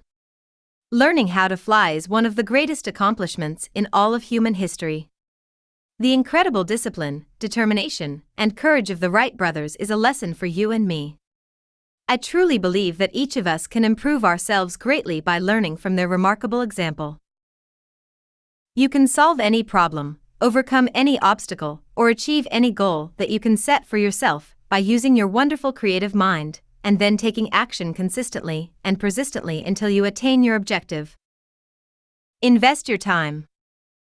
Many of the people you read about in this book, and a lot more which space would not permit me to mention, became great in their spare time. A lot of them discovered the solution to the problem they were trying to solve in their spare time. Do you even have an idea how valuable that spare can be to you? Have you ever thought about what you do with your time? Are you spending or investing your time? Some only learn the value of time when it's too late. Stephen Richards. There's a huge difference between spending time and investing it. The word spending means that you're using something up or exhausting it. When you spend time, you're not really looking to get anything back. When you invest in something, you expend resources, but you do so with an expectation of getting a good return on your investment, ROI. Investing your time means that you engage in activities which are calculated to bring you meaningful rewards. Investing and ROI are terms which, up until now, you've probably heard only when it comes to money. However, you should start thinking of these terms when it comes to your time, as well. Michael Dell of Dell Technologies went from college kid to billionaire in 3 years. While his classmates were doing their homework or playing around, he was building a billion-dollar business in his dormitory room. At the age of 15, he purchased an early Apple computer in order to take it apart to see how it worked. In college, he started building computers and selling them directly to people, focusing on strong customer support and cheaper prices. Dell Computer was the world's largest PC maker. Michael Dell helped launch the personal computer revolution in the 1980s with the creation of the Dell Computer Corporation, now known as Dell Incorporated, which began in the founder's dorm room at the University of Texas and quickly blossomed into a megawatt computer company. By 1992, just 8 years after Dell was founded, Michael Dell was the youngest CEO of a Fortune 500 company. Some are wondering how Michael Dell, a college dropout, got so lucky. He simply invested his time. His luck began with a difference in mindset, a willingness to invest his time to study, not necessarily for better grades, and a willingness to work hard at it. Men talk of killing time, while time quietly kills them. Dion Boucicault. Are you spending your time watching TV reruns, or are you investing your time in leisure activities? Are you spending your time sleeping more hours than your body really needs? Are you spending your time complaining about your problems, or are you investing your time in finding a solution?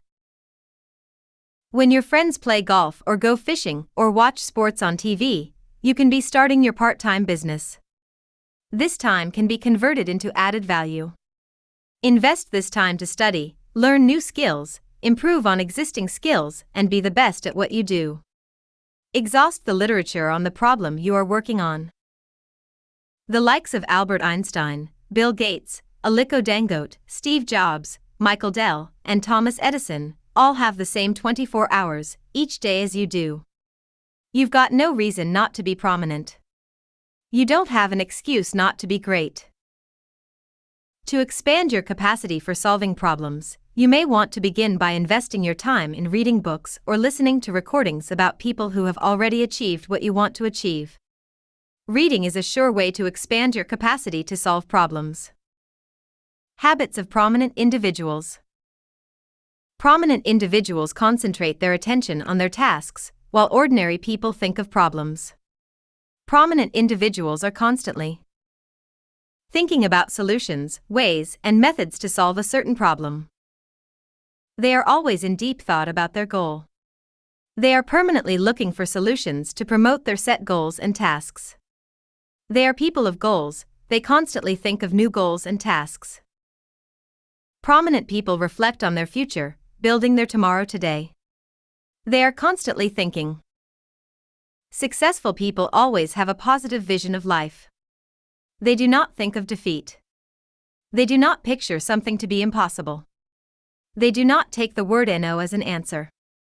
They are positively tuned in, and they never give up. Great people permanently reflect on the improvement of their affairs. They have never been in a state of inactivity. They constantly work on improving themselves and doing everything more efficiently. Successful people concentrate their attention on actions. Something must be done, and it must be done excellently. They cannot forgive their idleness. They do not relax in their actions. They constantly question the status quo. They task their minds. They've trained their minds to see solutions or look for solutions to every problem. Successful people think about how to do everything better and faster. They are always on the lookout for a way to do everything better and faster. They value time. They invest their time. Learn from your failures.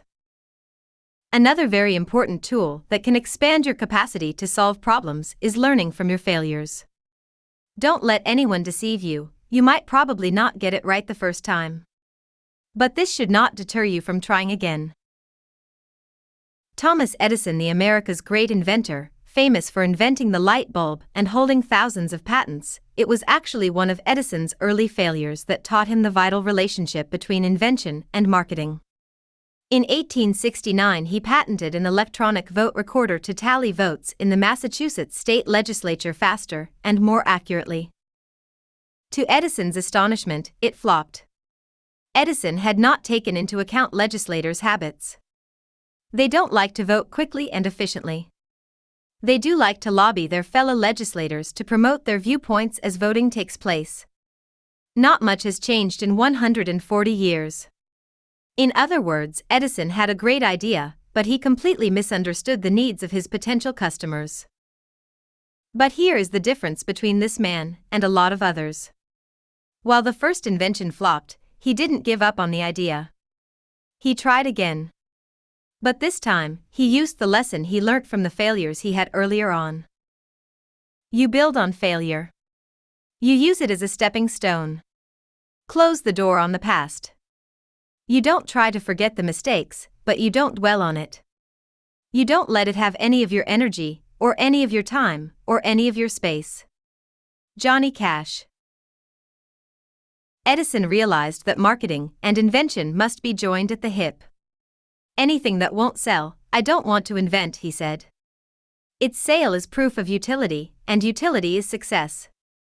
He realized he needed to put the customer's needs first and tailor his thinking accordingly, despite any temptation to invent for invention's sake. This mindset paved the way for tremendous marketing success. The 6 industries, and their offshoots, Edison pioneered. Between 1873 and 1905 are estimated to be worth more than $1 trillion today. Improve on the existing solution. A man must be big enough to admit his mistakes, smart enough to profit from them, and strong enough to correct them. John C. Maxwell. In putting customers' needs first, Edison became one of the world's earliest market researchers. He literally went to homes and places of work to analyze how people struggled in order to gain the insight he needed to invent products that could help them do it better, faster, and more efficiently. He looked first for unmet needs, and then applied science and creativity to fill them.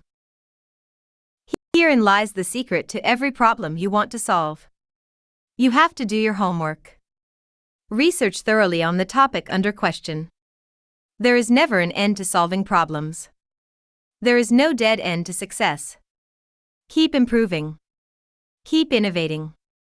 Seek for better ways to get things done, and you will be amazed how your capacity to solve problems will expand. The first example of Edison's success using a needs-first approach to the invention is one we seldom associate with him: document duplication. The inkling of pursuing invention work in the insurance industry came to him while reading post-Civil War newspaper articles documenting the rebuilding of the South and the tremendous demand it created for insurance policies. Edison got permission from insurance agents to watch their clerks at work. He saw that most of their day was spent hand-copying documents for each party to the insurance sale instead of selling insurance. Edison realized that if he could invent something that would save both the insurance clerks and agents time writing, they could all make more money. And who doesn't like to make more money? Strive for perfection in everything you do. Take the best that exists and make it better. When it does not exist, design it. Fad Ibra. Edison's first solution was the Edison electric pen and press. Introduced in 1873, it could make as many as 5,000 copies of a single document. A few years later, his second-generation solution superseded the first by bringing a more automated process into play, the Edison mimeograph machine. He sold the patent for the mimeograph to the A.B. Dick Company, providing Edison money to invest in his new laboratory at Menlo Park, New Jersey. The mimeograph machine is familiar to anyone over age 40 who remembers that mysteriously addicting smell emanating from the principal's office, where hundreds of take-home math worksheets were printed using funky purple ink. You don't learn from successes, you don't learn from awards, you don't learn from a celebrity, you only learn from wounds and scars and mistakes and failures. And that's the truth. Jane Fonda. Thomas Edison, inventor of the light bulb, the phonograph, the storage battery, and moving pictures, applied this principle to solve all these problems. Beyond his mastery of bringing inspiration, perseverance, and mental acuity to his work, he believed in the power of practical, honest market research to spur product innovation. And he put customer needs first rather than simply invent for invention's sake. It's not enough to just go out there and think you have to solve problems for solving's sake. There is a lot more to that. Do your research, study, and come up with a solution that will impact and influence the world at large. In case you need more light on how to better resolve issues and become an expert in resolving problems, the next chapter will do justice to that. And I'm pretty sure since you've gone this far, you don't want to leave any page unturned. I'm certain you wouldn't want to miss out on any of the secrets to prominence contained in the next chapter. Nuggets. A man becomes what he thinks about. Your thoughts will eventually become your reality. Ordinary people think about their problems, and they always complain and object to something. Doing so, they assign doom to themselves because this is how the law of defeat works. All a problem is telling you is that something is not currently working, and that you need to find a new way around it. Everyone can think outside the box for a few hours or a day. The question is, can you think outside the box for years? Can you make it your habit? Can you apply this principle to every problem? If you can, you will become prominent. Your mind is your most powerful tool to solve any problem. The likes of Albert Einstein, Bill Gates, Aliko Dangote, Steve Jobs, Michael Dell, and Thomas Edison all have the same 24 hours each day as you do. You've got no reason not to be prominent. You don't have an excuse not to be great. To expand your capacity for solving problems, you may want to begin by investing your time in reading books or listening to recordings about people who have already achieved what you want to achieve. Reading is a sure way to expand your capacity to solve problems. Chapter 11. It's never too late. When I run into people who say, "I'm too old," I ask them if they would be willing to read the story of Colonel Sanders, a man who did not become prominent until he was in his 60s. When I hear a woman say, "I can't get ahead because it's a man's world," I ask her if she has read the story of Coco Chanel, founder of House of Chanel. When people say they are too young, I ask them to read about Bill Gates, a person who became the richest man in the world in his early 30s, or Mark Zuckerberg, the founder of Facebook, or King David in the Bible, who defeated Goliath, a giant that posed the greatest problem to the nation of Israel. And maybe Joseph will be the best example for you, a man who saved the economy of a nation at a very young age from prison, and this promoted him to the second in command in Egypt. If those stories do not expand your mind and what you think is possible, I doubt if anything will. What is your excuse? I believe the purpose of your life is to find and do the purpose of your life, your truest passions. For me, it's writing self-help books and raising leaders that transform nations. For others, it's creating new technology, designing various products, learning medicine, and at least one person was put on this planet to invent that little plastic doohickey which holds up the pizza box. I recognize there are many challenges on your path to greatness, and you can often grow discouraged. But far too often it's not outside circumstances which stop you, but your internal beliefs. Far too many people get in their own way of greatness by telling themselves what I call blame excuses and myth-taken thinking. For example, right now you might be telling yourself you're too old, too broke, too inexperienced to snag your passions. If so, let me tell you about a guy named Colonel Harlan Sanders. When the Colonel first tried to sell his chicken recipe, he was 65 years old, with only a small pension, a tiny bit of money in the bank, and an old Caddy roadster. His first plan was to sell his chicken recipe to restaurant owners, who'd give him a residual for every chicken piece sold, a nickel per chicken. He knocked on the first restaurateur's door and was greeted by a nope. Second door, nope. Third door, nope. In fact, his first 1,008 sales call all served up a nope. Still, the Colonel continued to call on owners as he traveled across the USA, sleeping in his caddy to save money. It wasn't until prospect number 1009 that the Colonel received his first yes. Then, after 2 years of making daily sales, he had only signed up a total of 5 restaurants. Still, the Colonel kept knocking on doors, staying passionately focused in the belief that his golden fried chicken would create a big pile of gold. Finally, By 1963, the Colonel procured 600 restaurants across the country to sell his Kentucky Fried Chicken, KFC.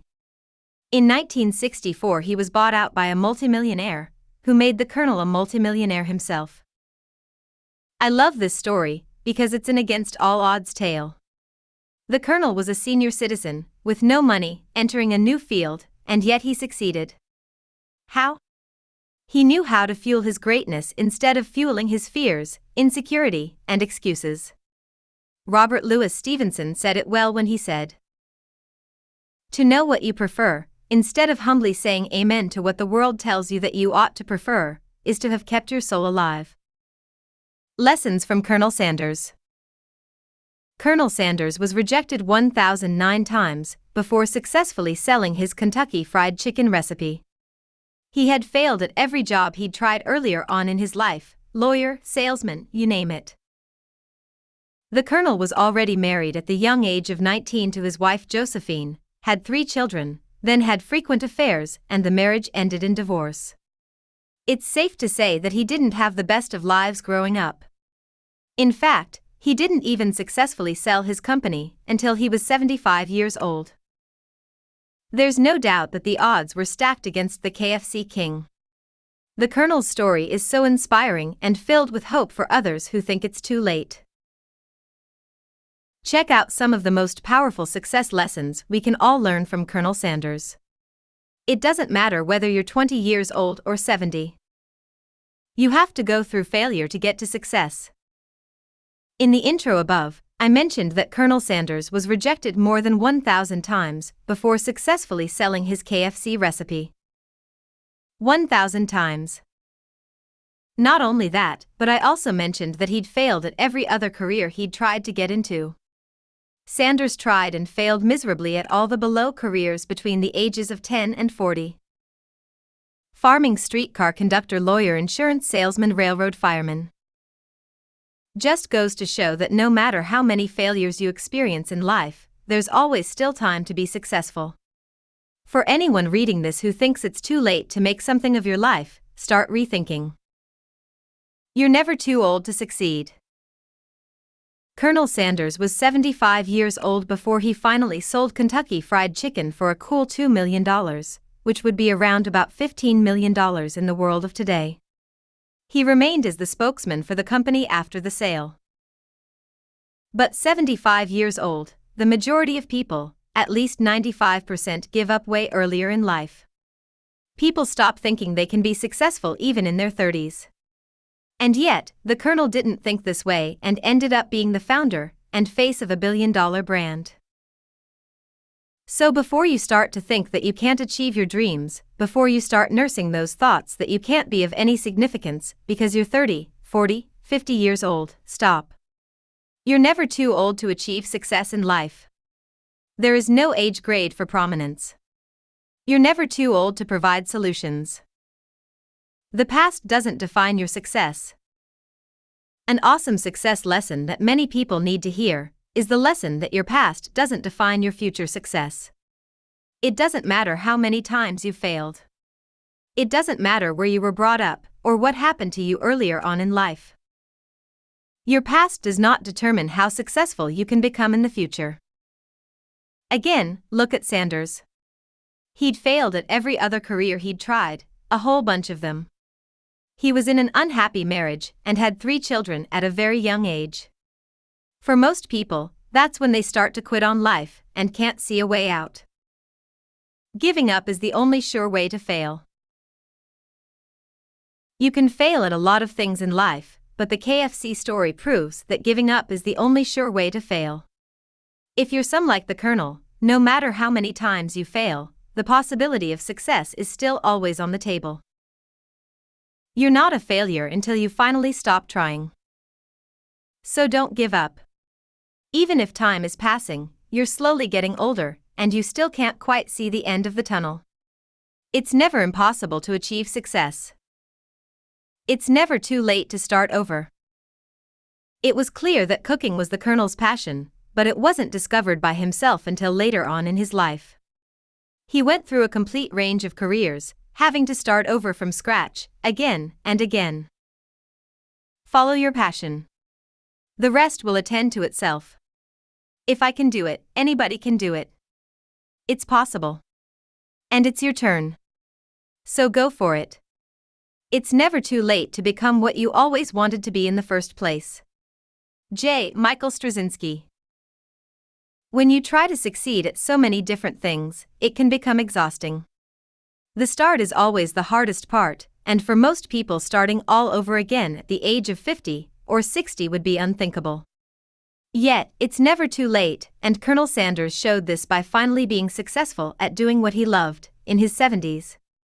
Find what you are passionate about and take action on it.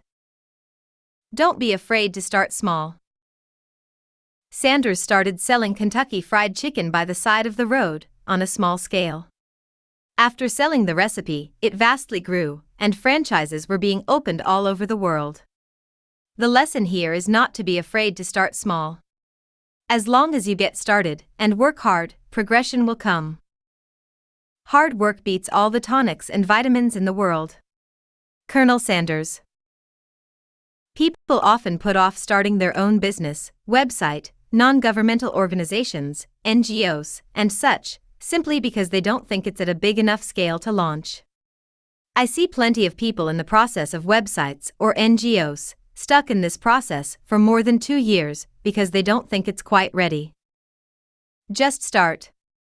Seriously. People love progression, and once you start you'll be able to do so. Putting things off because of perfection is not going to get you anywhere. Just to recap on these awesome lessons we can all learn from Colonel Sanders, and the story of KFC. 1. You have to go through failure to get to success. 2. You're never too old to succeed. 3. The past doesn't define your success. 4. Your past does not determine how successful you can become in the future. 5. Giving up is the only sure way to fail. 6. You are not a failure until you stop trying. 7. It's never too late to start over. 8. Don't be afraid to start small. If there's any one point you could take away from this, for me it would be the fact that it's never too late, and you're never too old, to go after your dreams, or what you are passionate about, because that is a pointer to the problem you are here to solve. I won't stop here. I'll also like to tell you the story of Coco Chanel, especially for the women. Nevertheless, I know that you can still take something away from this as a man. The woman who changed the world of fashion. Coco Chanel successfully immortalized herself in the world of fashion. She started a beauty line, and up till now, she is still prominent. Why? She was promoted to prominence by the problem she resolved. She is long dead, but she is ever remembered. Coco Chanel, 1883 to 1971, is an outstanding French fashion designer, creator of the fashion empire of the 20th century. She is the founder of the House of Chanel. Her net worth is $15 billion. Her real name is Gabrielle Chanel. Fashion is what one wears oneself. What is unfashionable is what other people wear. Coco Chanel. This is the famous quotation from Oscar Wilde. It was disproved by Coco Chanel in the mid-20s of the previous century, who stated that fashion was the little black dress. Her authority was so great that women from different social classes unhesitatingly were wearing Chanel clothing. Early life. Coco was born on August 19, 1883, in Saumur, France, in the family of fair trader Albert Chanel and his girlfriend Eugénie Jean Duval. He married Jean Duval several years after Coco Chanel was born. They did not have a permanent place to live. If things went well, they allowed themselves to have a primitive farm and settled down in some old abandoned shack, which people tried to get round. The legendary Mademoiselle Chanel had been shy of her miserable childhood all her life. She was afraid that reporters could find out about her extramarital origins, her mother's death from bronchitis at the age of 31, or about her father who simply gave up, having passed Coco in a shelter at the age of 12. Coco Chanel even invented her story that when her mother died, her father sailed for America, and she lived in a cozy and clean house with 2 strict aunts, who in reality did not exist. If you were born without wings, do nothing to prevent them from growing. Coco Chanel. What would you do if the odds were stacked against you? Having learned sewing arts during her 6 years at Aubazine shelter, Coco Chanel was able to find a job as a seamstress. When not plying her trade with a needle and thread, she was singing in a cabaret La Rotonde frequented by cavalry officers. There she acquired her nickname Coco, real name Gabrielle. It is derived from the famous song Qu'est-vous Coco that she used to sing. In 1910, Coco became a licensed modiste, hat maker, and opened a boutique named Chanel Modes on 21 Rue Cambon in Paris. Soon the street became known throughout the world, and had been linked to her name for half a century. In 1913, Coco Chanel opened her boutique in Deauville that quickly attracted regular clients. The creator of the famous hats dreamt of developing her own line of women's clothing. At this time, she had no right to make a real woman's dresses, as she could be brought to justice for illegal competition, because she was not a licensed dressmaker. Coco found the solution. She started sewing dresses of jersey fabric, which had been only used for men's underwear, and earned her first capital on it. Notice here that she did not complain or blame the authorities for not being a licensed dressmaker. What did she do? She found a solution to the problem. She thought outside the box and came up with something no one else has ever done. She invented something new entirely. What do you do when faced with obstacles? How do you react to situations like this? Do you run away from there? Or you look for a solution to the problem? Constantly generate new ideas. All of her dress discoveries were born that way. Chanel quickly became the world fashion designer, turning over the spotlight. She created a style that had been previously unthinkable for women, tracksuits. The style produced by the House of Chanel was simple, practical and elegant. Coco continued to work vigorously, presenting new demands for clothing and generating new ideas, the first female skinny suit from Chanel. A couple of years later, she sewed a redingote without a belt and ornaments, removing the bust and curves with almost masculine stringency. She created an understated waist, dress shirt, pants for women and beach pajamas. In order to be irreplaceable, one must always be different. Coco Chanel. The birth of Chanel No. 5 perfume. It was the first synthetic perfume of 80 components that were not repeating the smell of a particular flower, as it had been earlier. Designers spilled the golden liquid into a crystal bottle, with a modest rectangular label that looked to them a peculiar solution. Usually, perfume bottles had intricate shapes. As a result, the world had a perfume for women that smelt like a woman. The success experienced its creators. Chanel No. 5 is still the best-selling perfume in the world. As of 2014, the revenue of Chanel reached $7.43 billion. The marketing policy of the House of Chanel was targeted to celebrities. This choice was not accidental. In the list of clients who wore Chanel No. 5 perfume were the most beautiful women of the century. Chanel No. 5 was a favorite perfume of Jacqueline Kennedy. However, unwittingly, Marilyn Monroe invaluably promoted Chanel. Moreover, she did it free. In the early 1950s, in one of the interviews, Marilyn said that all she wore in bed was a few drops of Chanel No. 5 perfume. A few days later, her statement skyrocketed sales of Chanel No. 5 perfume. The Little Black Dress. By the early 20s, the world almost ended up in fighting for gender inequality. Fashion was going through a situation where, due to the sad egalitarianism, women's clothing began to lose its sexiness and sophistication. Coco Chanel got this point and successfully managed to combine incredible details in her models with revolutionary innovations and defiant femininity.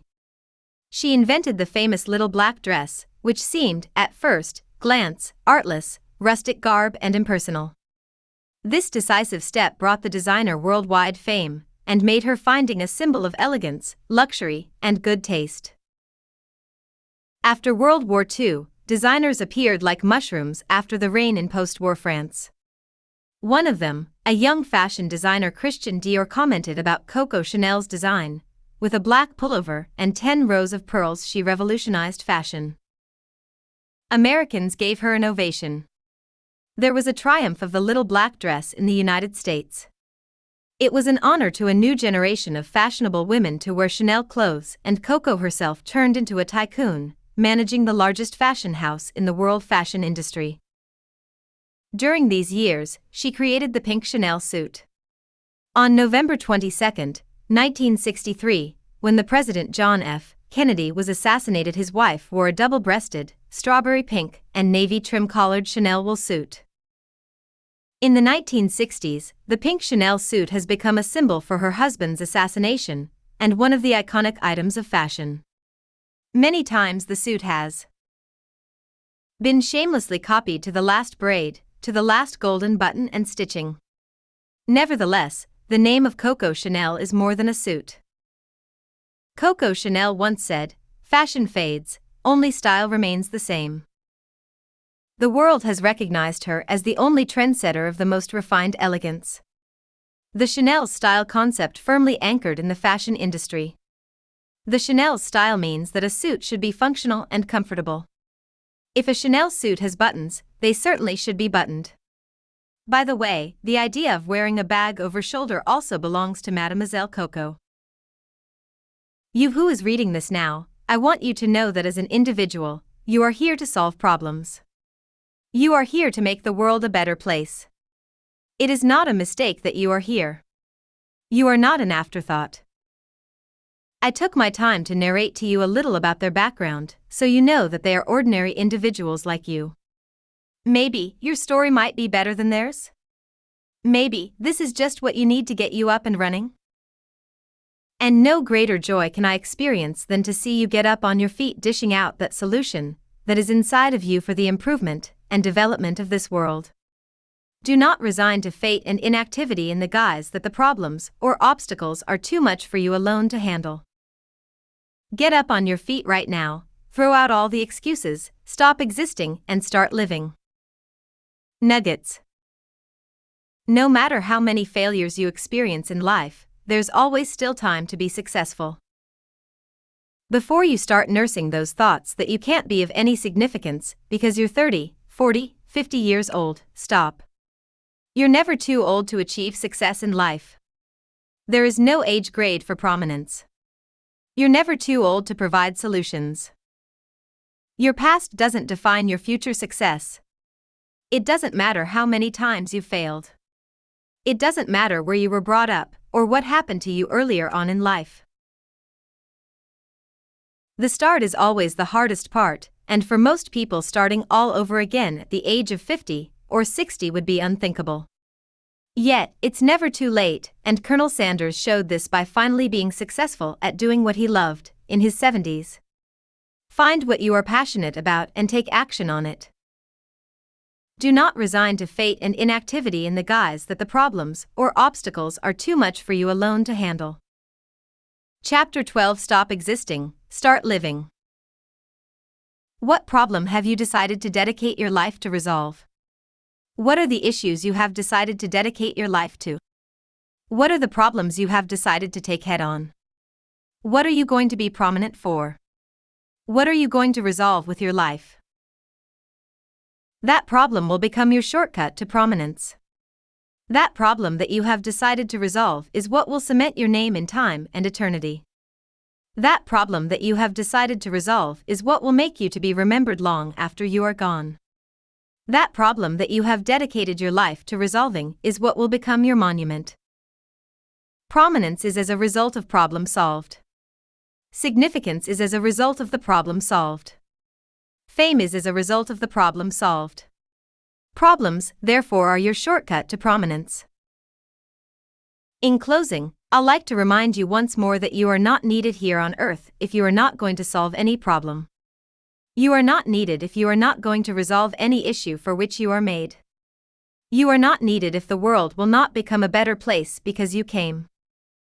Just one.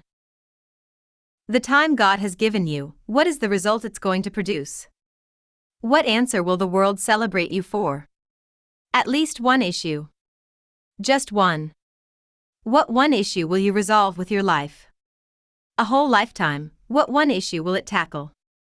What problem is your life and all your experiences going to resolve? What questions will your gifts and talents be directed to answer? What will the end result of all your certificates, masters, PhD, name them, be at the end of the day? What result will all your certificates produce? What is the end result of your life? You will recall that Joseph became prominent because he saved a whole nation from famine. David became prominent because he killed Goliath. Jesus became prominent because he came to extend God's kingdom on earth. Thomas Edison became prominent because the electric bulb can now last long hours. Bill Gates became prominent because of personal computers. George Washington Carver became prominent because he saved the economy of Southern America post-slavery era. Malala became prominent because she fought for girl-child education. Nelson Mandela became prominent because he fought injustice and apartheid.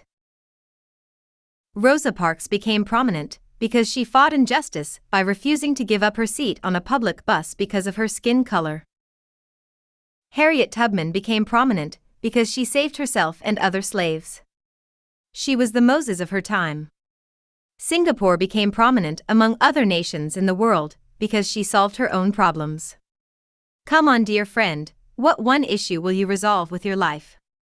At least one issue. Just one.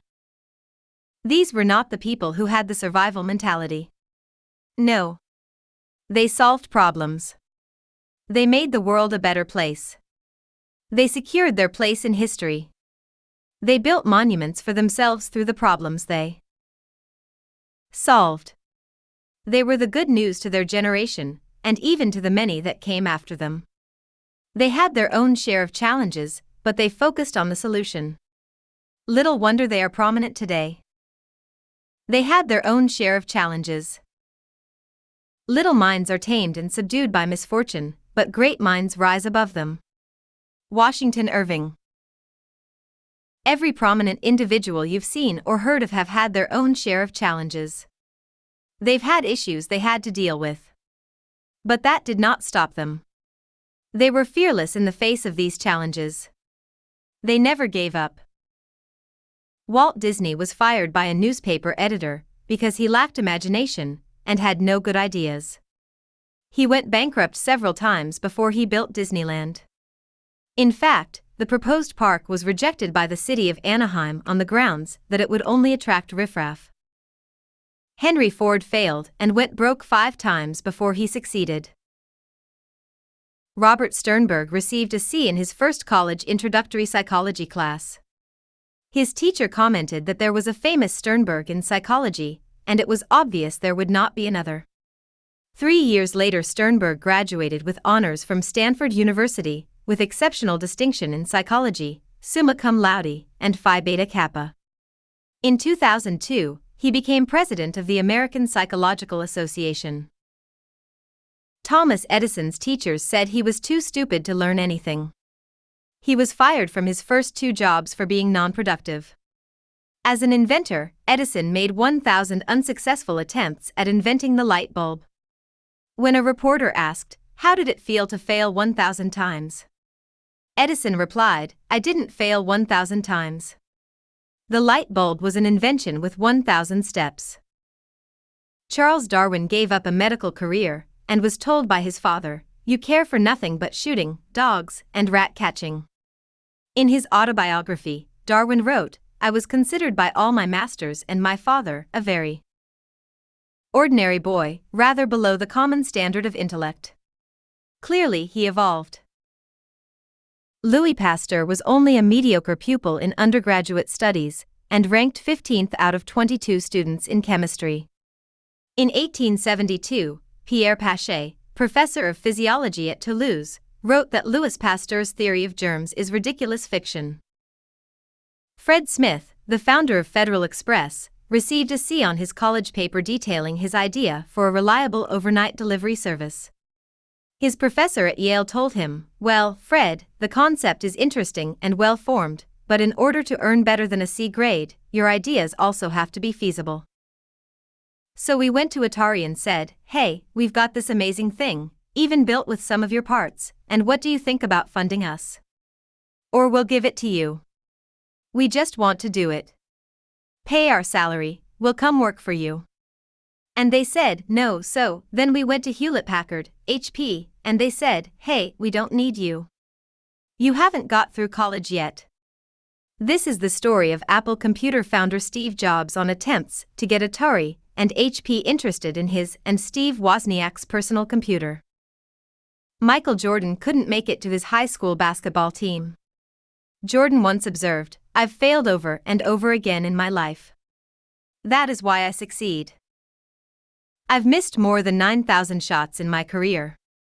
I've lost almost 300 games 26 times I've been trusted to take the game-winning shot and missed. I've failed over and over and over again in my life. That is why I succeed." Michael Jordan. Beethoven handled the violin awkwardly and preferred playing his own compositions instead of improving his technique. His teacher called him hopeless as a composer. And of course, you know that he wrote 5 of his greatest symphonies while completely deaf. 12 publishers rejected J.K. Rowling's book about a boy wizard before a small London house picked up Harry Potter and the Philosopher's Stone. No matter how hard you work for success, if your thought is saturated with the fear of failure, it will kill your efforts, neutralize your endeavors, and make success impossible. Bajuan. My dear friend, don't give anything an excuse to stop your greatness. Don't allow personal problems stand in the way of your prominence. There is a greater life. There is a greater assignment. It's the assignment of making the world a better place than you met it. It's the assignment of being a problem solver. If they had given up in the face of those challenges, this book would have been occupied by other names. They would have been long forgotten. Every great cause is born from repeated failures and from imperfect achievements. Maria Montessori. I must confess, I'm not one of those who will tell you that you won't encounter challenges on your way. Truth be told, you will have a lot of them. But they are there for you, not against you, because you will learn more from these challenges than any success you achieve. I never learned a thing from a tournament I won. Bobby Jones. A combination of love and hate. I learned years ago that passion is a combination of love and hate. Unless someone has a passion for something, it is difficult to accomplish anything. Be passionate. Passion gives energy to your life. If you want something you do not have, find out why you love what you want and why you hate not having what you want. When you combine those two thoughts, you will find the energy to get off your seat and go get that problem solved. So you may want to start with a list comparing loves and hates. For example, I would create the following list, and this can be used as a guide. Love, hate your country, bad governance, education, for all depriving girls their right to education, entertainment, piracy, or lack of value in the entertainment industry, business, lack of integrity, politics, rigging elections. Ask yourself, what can I do to make things different in this sphere? How can I contribute to the improvement of something that is not in best shape here? How can I make things better? Critically and honestly answering these questions will get your creative minds flowing, and I guarantee that ideas will begin to pour in. You may want to start your list of loves and hates in the space below. If you need more space, which I hope you do, find a much larger sheet of paper. Your loves, your hates, come up with a plan. Nobody ever wrote down a plan to be broke, fat, lazy, or stupid. Those things are what happen when you don't have a plan. Larry Winget. For instance, you may not run for political offices, but you have to come up with a plan to influence other aspects of the political system. You might be the one to implement an electoral system that will be truly free and fair across the country. It might be your idea or your NGO that will re-educate the people on the importance of voting and make their votes count without violence. Perhaps you are the one to develop a program for young people that will teach them how not to allow themselves to be used as political thugs. You might be the one to get into the business arena in your country and change the way things are done. It might just be a program that you develop that will help create a new breed of businessmen with integrity in the dispensation of their transactions. You might just be the one who is gifted in raising entrepreneurs. It's just like the story of Nigeria's highest paid blogger, Linda Keji. Out of her passion for empowering young ladies and make them stop sleeping with men for money, she started a project for young girls in Nigeria to make them self-made and stop sleeping with men for money. The idea of the project was for girls to send in their business ideas and face a panel to defend their business ideas. Those chosen will then be financed and funded by Linda herself. She has chosen the first beneficiaries and given out over 5 million naira, approximately $20,000, to 15 girls. It doesn't end here, as another 5 million naira is due for another set of girls, and Linda wants this to be a yearly project for as long as possible. While someone is financing their capital to start up, someone else, or another NGO, might get involved in teaching them entrepreneurial skills. Imagine if we all come up with solving these little problems in these little ways. How far can we go as a nation? Wouldn't the world be a better place? In her own words, I want to first give away this 10 million naira, $40,000, and see what the girls do with it before getting others involved. I'm truly hoping to make a new set of self-made women, and like I said when it started, I plan to do this for as long as I can. Also, Linda said, if I see that their business is going well, and they are really dedicated and extremely serious about succeeding, I will pump in more money into their businesses, and by the end of 1 year, any lady who has most succeeded with the little they got to set up their business will get an additional 1 million naira. You also can start up something that will meet a need or two around you. You might just be the next Linda Ikeji that your country needs. You might not be able to fund businesses like she did, but you can set up an organization that empowers them with the necessary skills to excel at such businesses. It is a chain of activity. They are all interwoven. It is our call together to make that happen. Therefore, come up with your own plan to solve a problem. Start living. Imagine you are standing on the bank of one side of the river. A plan is a bridge to your dreams.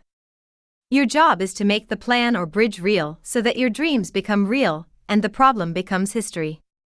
If all you do is stand on this side of the bank and dream of the other side, your dreams will forever be just dreams.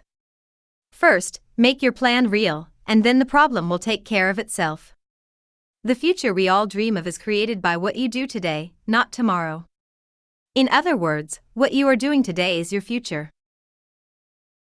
Make sure that the life you are living on earth, or the time you are given to live, is an opportunity for you to fill heaven with your own treasure. Dedicate your life to something significant. Dedicate your life to something worthwhile. Resolve a problem. Identify something. Take on a problem.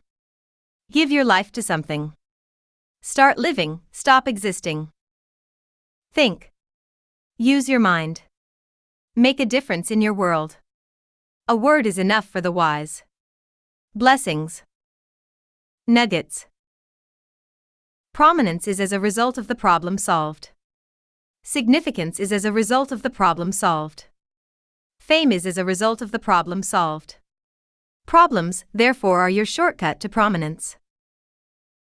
You are not needed if you are not going to resolve any issue for which you are made. You are not needed if the world will not become a better place because you came. The time God has given you, what is the result it's going to produce? Every prominent individual you've seen or heard of have had their own share of challenges. They've had issues they had to deal with. But that did not stop them. They were fearless in the face of these challenges. I'm not one of those who will tell you that you won't encounter challenges on your way. Truth be told, you will have a lot of them. But they are there for you, not against you, because you will learn more from these challenges than any success you achieve. If you want something you do not have, find out why you love what you want and why you hate not having what you want. When you combine those two thoughts, you will find the energy to get off your seat and go get that problem solved. The future we all dream of is created by what you do today, not tomorrow. In other words, what you are doing today is your future. Final thoughts. Can everyone become prominent? Can you become prominent? I'm sure you have an answer to that question now. Nevertheless, for that to materialize, you must put every information you have gathered in this book to good use. The models in every chapter should be your guide. Over the years, I have come to discover that the only reason why people run away from problems is because they don't want to take responsibility. They don't want to task their mind to come up with solutions. But if you dare come up and start with the least of problems around you, seeking out ways to solve them, you will be amazed at your life in the nearest future. Everybody can be great, because anybody can serve. You don't have to have a college degree to serve. You don't have to make your subject and verb agree to serve. You only need a heart full of grace. A soul generated by love. Martin Luther King Jr. Martin Luther King Jr. is right by telling us anybody can serve. Therefore, serve the world with the solutions God has placed in you. Make the world a better place. You are a problem solver. And this is your shortcut to prominence. As I close, I'll like to end with this prayer: may the world not suffer from the problems you refuse to solve. Thank you for reading this far. I really can't wait to hear what becomes of you through the application of the wisdom nuggets contained in this book. Feel free to write me anytime. I read every single mail, and will be glad to reply you. pastor@godembassy.org. You can also avail yourself of other training materials of mine on my blog, www.sundayadelaja-blog.com. For the love of God, church, and nation. Sunday Adelaja's biography. Pastor Sunday Adelaja is the founder and senior pastor of the Embassy of the Blessed Kingdom of God for All Nations Church in Kiev, Ukraine. Sunday Adelaja is a Nigerian-born leader, thinker, philosopher, transformation strategist, pastor, author, and innovator who lives in Kiev, Ukraine. At 19, he won a scholarship to study in the former Soviet Union. He completed his master's program in Belarusia State University with distinction in journalism. At 33, he had built the largest evangelical church in Europe, the Embassy of the Blessed Kingdom of God for All Nations. Sunday Adelaja is one of the few individuals in our world who has been privileged to speak in the United Nations, Israeli Parliament, Japanese Parliament, and the United States Senate. The movement he pioneered has been instrumental in reshaping lives of people in the Ukraine, Russia, and about 50 other nations where he has his branches. His congregation, which consists of 99% white Europeans, is a cross-cultural model of the church for the 21st century. His life mission is to advance the kingdom of God on earth by raising a generation of history makers who will live for a cause larger, bigger, and greater than themselves. Those who will live like Jesus and transform every sphere of the society in every nation as a model of the kingdom of God on earth. His economic empowerment program has succeeded in raising over 200 millionaires in the short period of 3 years. Sunday Adelaja is the author of over 300 books, many of which are translated into several languages including Russian, English, French, Chinese, German, etc. His work has been widely reported by world media outlets such as The Washington Post, The Wall Street Journal, New York Times, Forbes, Associated Press, Reuters, CNN, BBC, German, Dutch and French national television stations. Pastor Sunday is happily married to his Princess Bose dear Adelaja. They are blessed with 3 children, Perez, Zoe and Pearl. Bill Clinton, 42nd President of the United States, 1993 to 2001, former Arkansas State Governor. Ariel Arik Sharon, Israeli politician, Israeli Prime Minister, 2001 to 2006. Benjamin Netanyahu, statesman of Israel. Israeli Prime Minister, 1996 to 1999, acting Prime Minister, from 2009. Jean Chr Ishan, Canadian politician, 20th Prime Minister of Canada, Minister of Justice of Canada, head of Liberal Party of Canada. Rudolph Giuliani, American political actor, Mayor of New York, served from 1994 to 2001. Actor of Republican Party. Colin Powell is an American statesman and a retired 4-star general in the U.S. Army, 65th United States Secretary of State. Peter J. Daniels is a well-known and respected Australian Christian international business statesman of substance. Madeleine Corbell Albright, an American politician and diplomat, 64th United States Secretary of State. Kenneth Robert Livingstone, an English politician, 1 St. Mayor of London, May 4, 2000 to May 4, 2008, Labour Party. Representative Sir Richard Charles Nicholas Branson, English business magnate, investor and philanthropist. He founded the Virgin Group, which controls more than 400 companies. Mel Gibson, American actor and filmmaker. Chuck Norris, American martial artist, actor, film producer and screenwriter. Christopher Tucker, American actor and comedian. Bernice Albertine King, American minister, best known as the youngest child of civil rights leaders Martin Luther King Jr. and Coretta Scott King. Andrew Young, American politician, diplomat, and activist, 14th United States Ambassador to the United Nations, 55th Mayor of Atlanta. Dr. Sunday Adelaja's family, Perez, Pearl, Zoe and Pastor Bose Adelaja. General Wesley Ken Clark, 4-star general and NATO Supreme Allied Commander. Follow Sunday Adelaja on social media. Subscribe and read Pastor Sunday's blog, www.sundayadelajablog.com. Follow these links and listen to over 200 of Pastor Sunday's messages free of charge. http://sundayadelajablog.com/content. Follow Pastor Sunday on Twitter, www.twitter.com/official_pastor. Join Pastor Sunday's Facebook page to stay in touch, www.facebook.com/pastor. Sunday.Adelaja. Visit our websites for more information about Pastor Sunday's ministry.